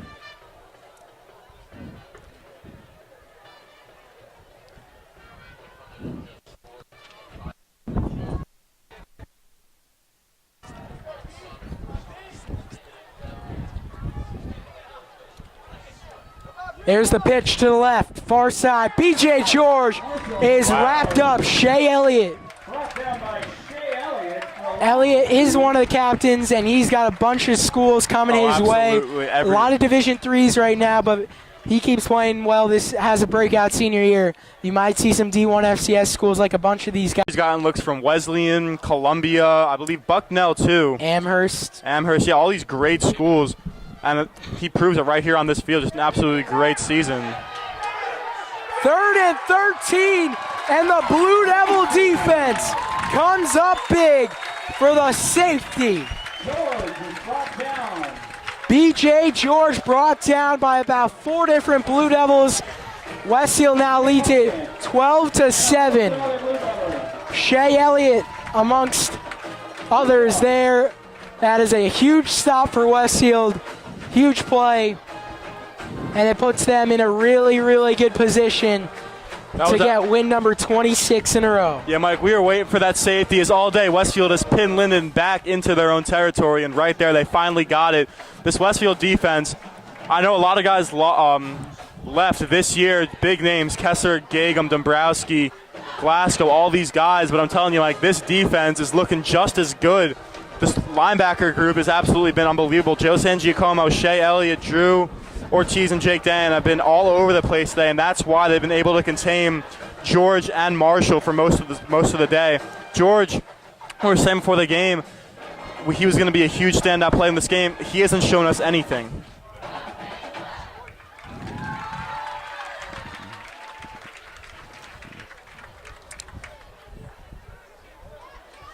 Kickoff from the 20.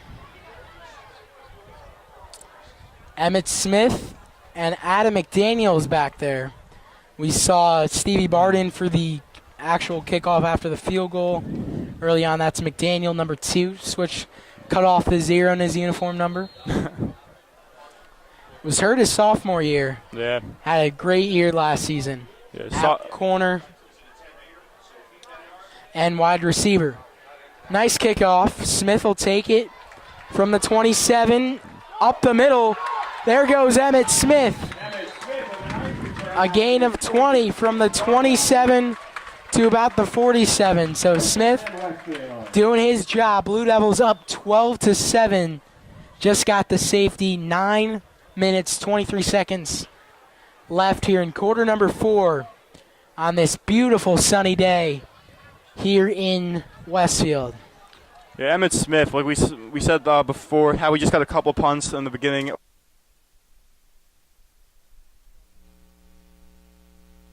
The last 2 times he got in the kick, or excuse me, last 3 times, it's been good returns, and right there he got it to the Westfield 47-yard line, it looks like. It's just great field position. Shapiro dropping. Had a receiver. It was Jason Cassett. But that's on Shapiro. Yeah. Well short. Hit the ground before Cassett could even put his hands down there. Yeah, Mike, like we said, that Shapiro stronger, taller, everything you need in a quarterback. It's just the arm strength. He's been hitting. You got to be able to hit that curl or 15-yard curl just to get the ball there, and that was a 3 yards short. And Allegro will get the ball. Not much room to go, though. Yeah, no, nothing much. And right now, with it being 3rd and 11, you got to pass the ball. Or if you want Kessler to kick the ball again, just probably run at Kessler again. Probably go back in there. I don't see why not. Just get the ball down the field. But no, but truthfully and honestly, I would try to pass the ball, see what they can do.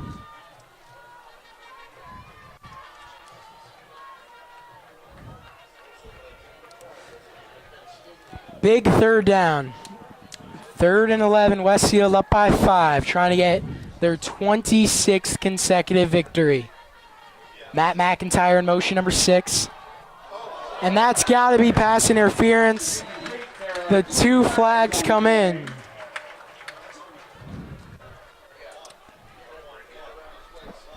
Pass interference on Markel McDuffie, number 1. Just kind of tackled Cassett before the ball was even there. He went up after he made that stop, signaled incomplete, and didn't turn behind him. Took him about 15 seconds to turn around and realize after his teammates pointed to the 2 yellow markers that we got to back up because it's a 1st down, 15-yard penalty. But again, Mike, that didn't look like another good ball from Hank Shapiro. It was in the zone of Cassett, so he had maybe technically a chance to get it, but again, that wasn't where he wanted it to go. But Westview got lucky and get the automatic 1st down. 8:32 to go. Up by 5. Obviously, a field goal makes it an 8-point game. Still 1 possession, but Linden would have to go for 2. Valabera with the football. Picks up some yards. 4 to be exact, so 2nd and 6. Ball in the 35.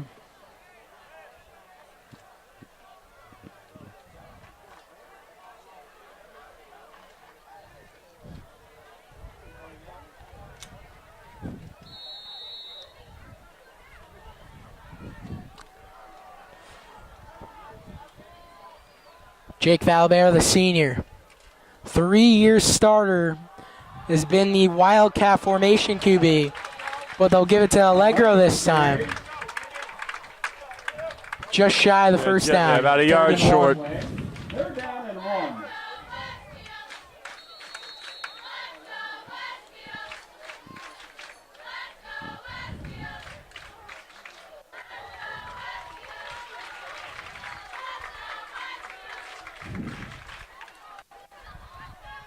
Yeah, and I haven't seen Wandre House come back in. He's still walking a little gingerly on the sideline, but nevertheless, Tim Allegro is getting it done, and this competition for running back is going to be a tight one.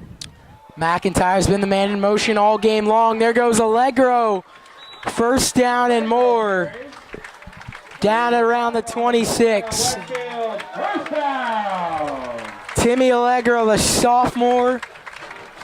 They thought he was going to have to sit out for 30 days because he transferred.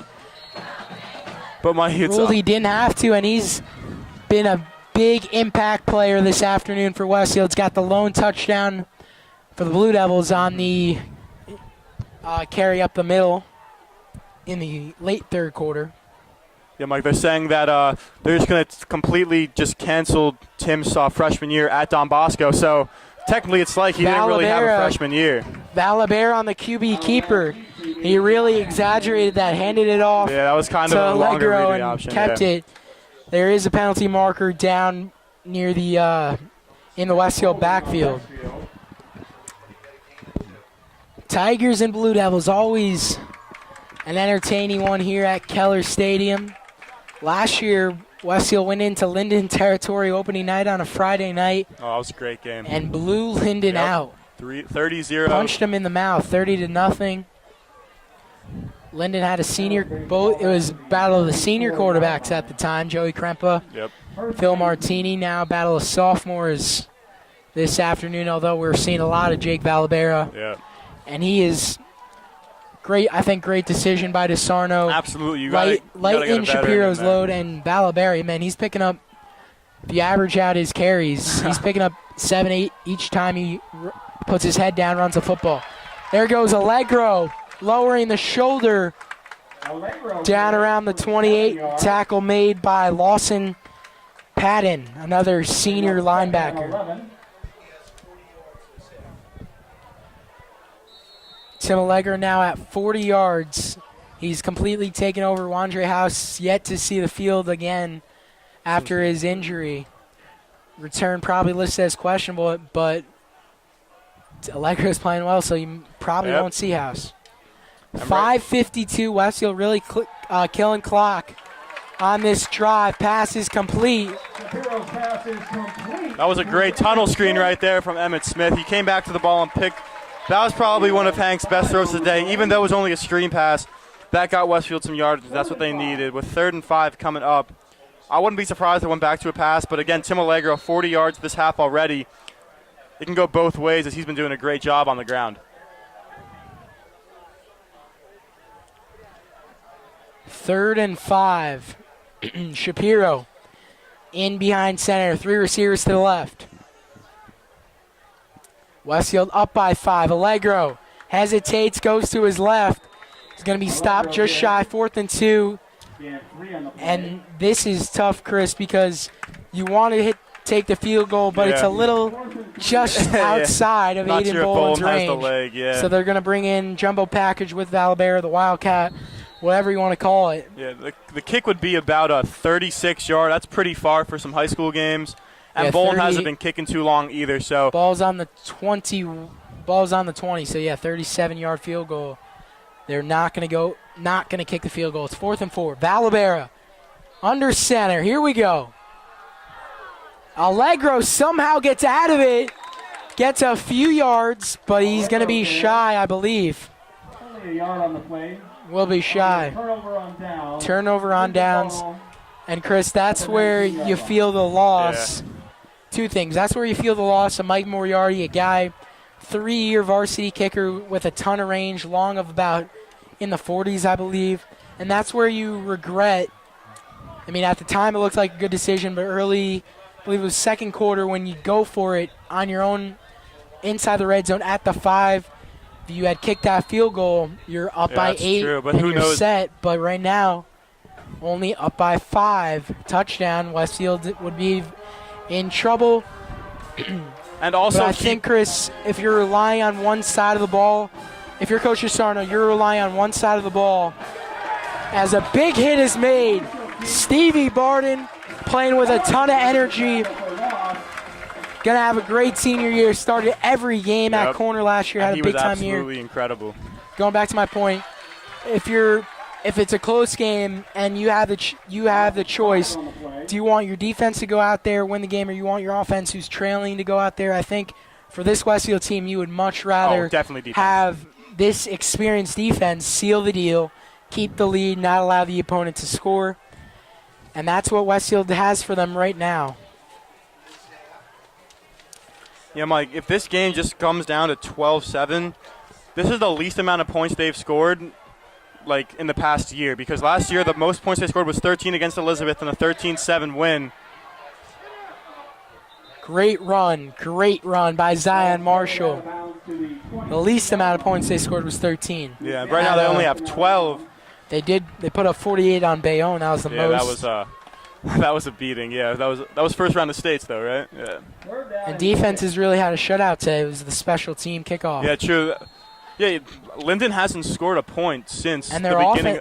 And it's not like Westfield, how Blue Devils have been very close a couple times. Linden offense has not been close. No, not even in field goal range. Not been that good. This Blue Devil defense has shut them down. 3rd and 6. It's probably 4-down territory for Linden. We'll find out. Incomplete. Great coverage, great pressure, I should say, from Shea Elliott and Will Kessler. And then Marshall's throw is just short of B.J. George. 4th and 6. I just said it probably is 4-down territory. It is 4-down territory for Coach Alciola's Linden Tigers. And that's just great pressure from Will Kessler. He's had himself a day. He got in on the blocked punt. He had a punt that was probably the best one we've seen all game. And he's applied great pressure and just great defensive plays. And that's what you got to see from some of these inexperienced players, just making sure that they know who they are. These people know who they are, and getting more reps on defense. Will Kessler, outstanding. And this defensive line, as we thought it wasn't going to be as good as last year, they've held their ground. You know, George, again, has not gotten anywhere today. And, you know, Marshall, it's hard to contain a guy with his caliber of running the football and being a dual threat player with also being able to pass the ball as well. But, you know, it's about, I'm going to say it's 4th and 6, 4th and 7, and this is, if Westfield stops, I'm going to say it's game over. Only with 3:25 left, yeah, but, you know, they're so far deep into Tigers territory. If they get the ball back, if the Tigers don't convert right now, I'm probably going to come down to 0 when they have the ball still. It's just. So here we go. 3:25 to go in quarter number 4. Westfield on top, 12-7, thanks to their touchdown field goal and safety combo this afternoon. Zion Marshall taking a shot, and it is complete. A first down, a huge gain for the Linden Tigers. It's Luis Rodriguez, Chris, who got behind McIntyre earlier and dropped it this time. The senior, Luis Rodriguez, making a big-time catch. And that was an absolute. Into Westfield territory. Furthest they've been all game in Westfield territory. And not the right time. And going back to what I said earlier, this is where you probably wish you stuck with the field goal so you would be in good shape, up 8. Their ball's at the 39, right in front of the Westfield student section. Westfield's defense needs to come up big. 1st and 10 on the 39. Man in motion. Marshall, time to throw. Airs it out, well out of bounds.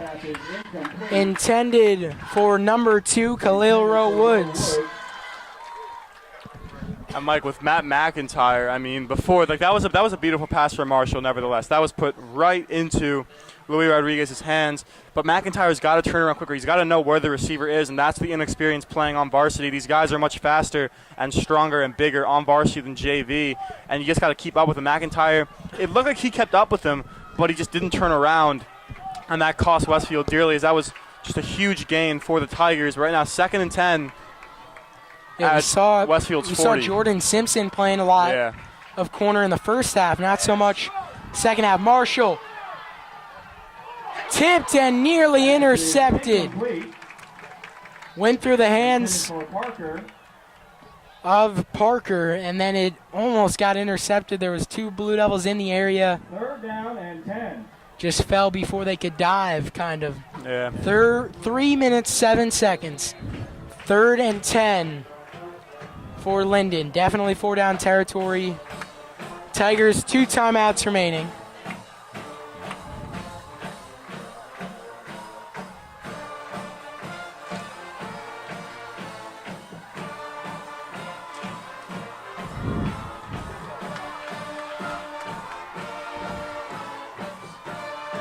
Here's Marshall.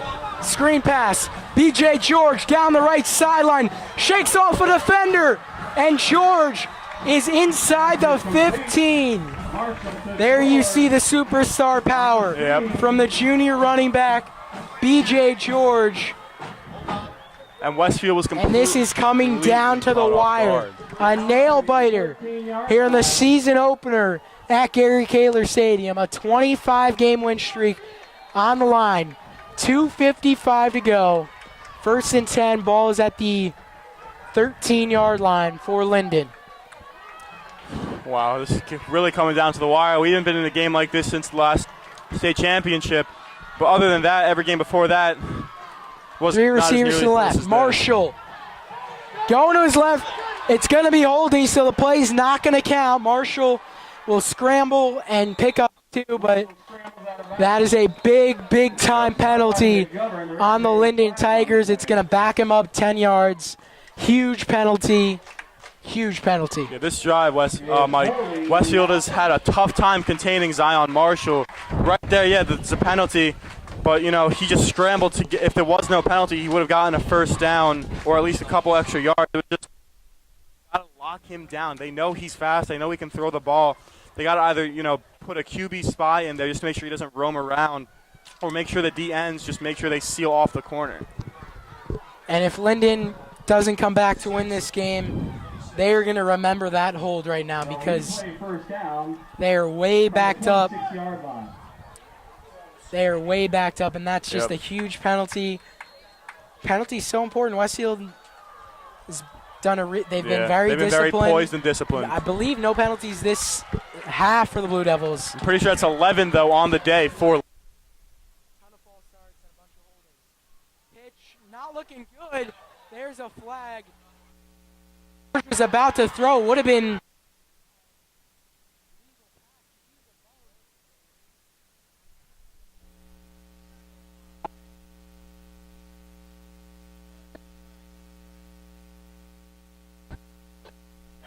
What I was trying to say is I'm not sure if that would have been a legal or illegal pass. Not going to matter, Chris, because 2 penalties on Linden. That's 13. That's technically 13. Right? They are losing their own. They're losing the game themselves right now. Absolutely losing the game themselves. It's going to back them way up.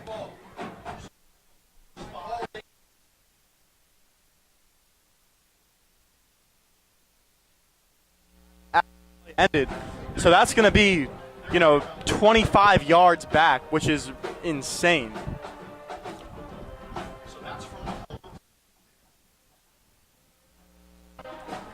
Actually, the personal foul is declined. The holding penalty is going to be accepted. So my mistake there. But still, technically, that is 13 penalties on the day, and that's unheard of. That for Linden, that's just if they only had 2, 3, that's normal. But 13, that's going to cost them this game. There's only 2:18 left to go, and they're at Westfield's 39. But Westfield, these defensive backs have to be alert on what is going on right now. 1st and 36. Probably won't say that again this season. Linden losing the game themselves. Can they get it back?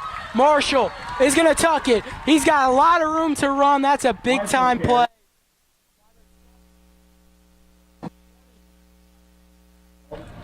That's a great decision, Chris. Instead of forcing a throw, probably going to be incomplete, possibly intercepted, Tux runs with it, picks up double-digit yardage, and makes this game manageable at the 23. Yeah, Mike, the thing is, though, Gain of 17. The Westfield defense, it's all about containment. Marshall's hurt them once with his arm, but he's hurt them all day with his legs. There's Marshall, 2nd and long. Has a receiver who makes the catch.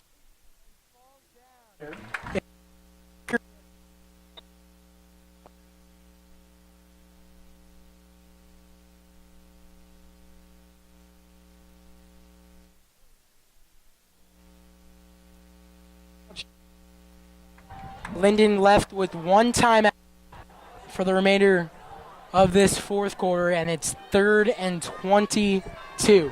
And Mike, many people today, fancy, they wanted to get over to the Lady Blue Devil soccer game because they thought this would be a blowout. Who actually just got the update. Westfield beat Scotch Plains. Oh, really? 1-0. The first time since 2011. Girls take care of business. And Mike, next Saturday, I believe Westfield is playing Scotch Plains in soccer for men's Blue Devil. So that's going to be every single student in Westfield's looking forward to that game. I know me and you both are finally at the top of the bleachers since we're both seniors. But right now, let's try to focus on this game. Ball is at the 25, right in between the 25 and 26. At this time, I want to thank our cameraman, Glenn Warner, as always, doing a fantastic job. It's a one-man crew, only one camera. So huge thanks to Glenn Warner up there, doing a terrific job. Back to the game. 3rd and 22. Parker in motion. Marshall. Play action. Dropping. San Giacomo. Pressure. Incomplete. No flags. Jordan Simpson with the coverage. Intended for George. 4th down and 21. 4th and very long. 22 to be exact. With 75 seconds remaining. This is for all the marbles right here. A 26-game win streak on the line. All these fans are up on their feet right now, Mike. And Westfield, they got to make sure, they got to put defenders across the first down marker and the end zone, but they got to make sure Zion Marshall is contained, because if no one's open, he's going to tuck it and run, and he's just done a great job today of getting. Here the first we go. down. Marshall has some room to run, but he needs a throw. Nowhere to go. Zion Marshall is brought down. Jake Dayon, Rory McGovern in there for the sack. And that just about seals it. It wasn't pretty, but Westfield getting the job done. We mentioned, would you rather have the offense out there or the defense? We both agree. I think the whole team and all the fans agree. This defense is the Westfield strength. Got a little shaky, a deep throw. Luis Rodriguez made everybody here in Westfield bite their fingernails. But a big-time stop. Marshall had absolutely nowhere to go with the football. Dayon and McGovern come up with the stop. 65 ticks remaining. 1 timeout for Linden, so 2 kneels, and we are done. And let's not forget about Jordan Simpson's great defensive play over there to knock it away from number 7 of the Tigers, B.J. George. But that defensive line, Rory McGovern, we haven't heard him too much today, and that was a great sack on Marshall. And that just sums up Westfield's defense. They get the job done. They are really good in the clutch, and they basically won on this game. I know Tim Allegro scored that touchdown before, but this defense kept him in it.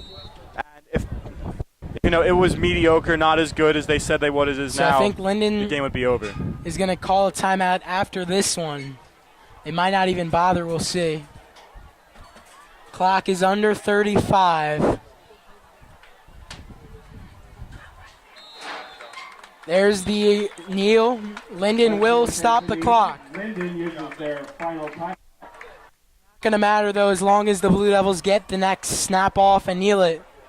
Linden can no longer stop the clock. 27 ticks, so Hank Shapiro will Jack McCauley will snap the football. Hank Shapiro is going to take a knee. And Westfield is going to improve to 1-0 on the season. Scotch plays 1-0.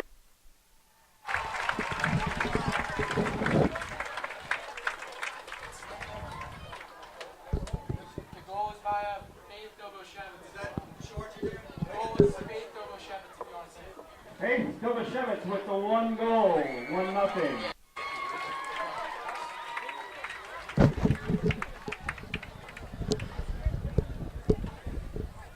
This is definitely going to be the last snap of the game. I don't really understand why Linden called the timeout, but Never know. You remember the Michigan State game, the over snap punt. yeah, but this isn't a long snap though, Mike. But that is going to do things. It wasn't pretty, certainly from the offense.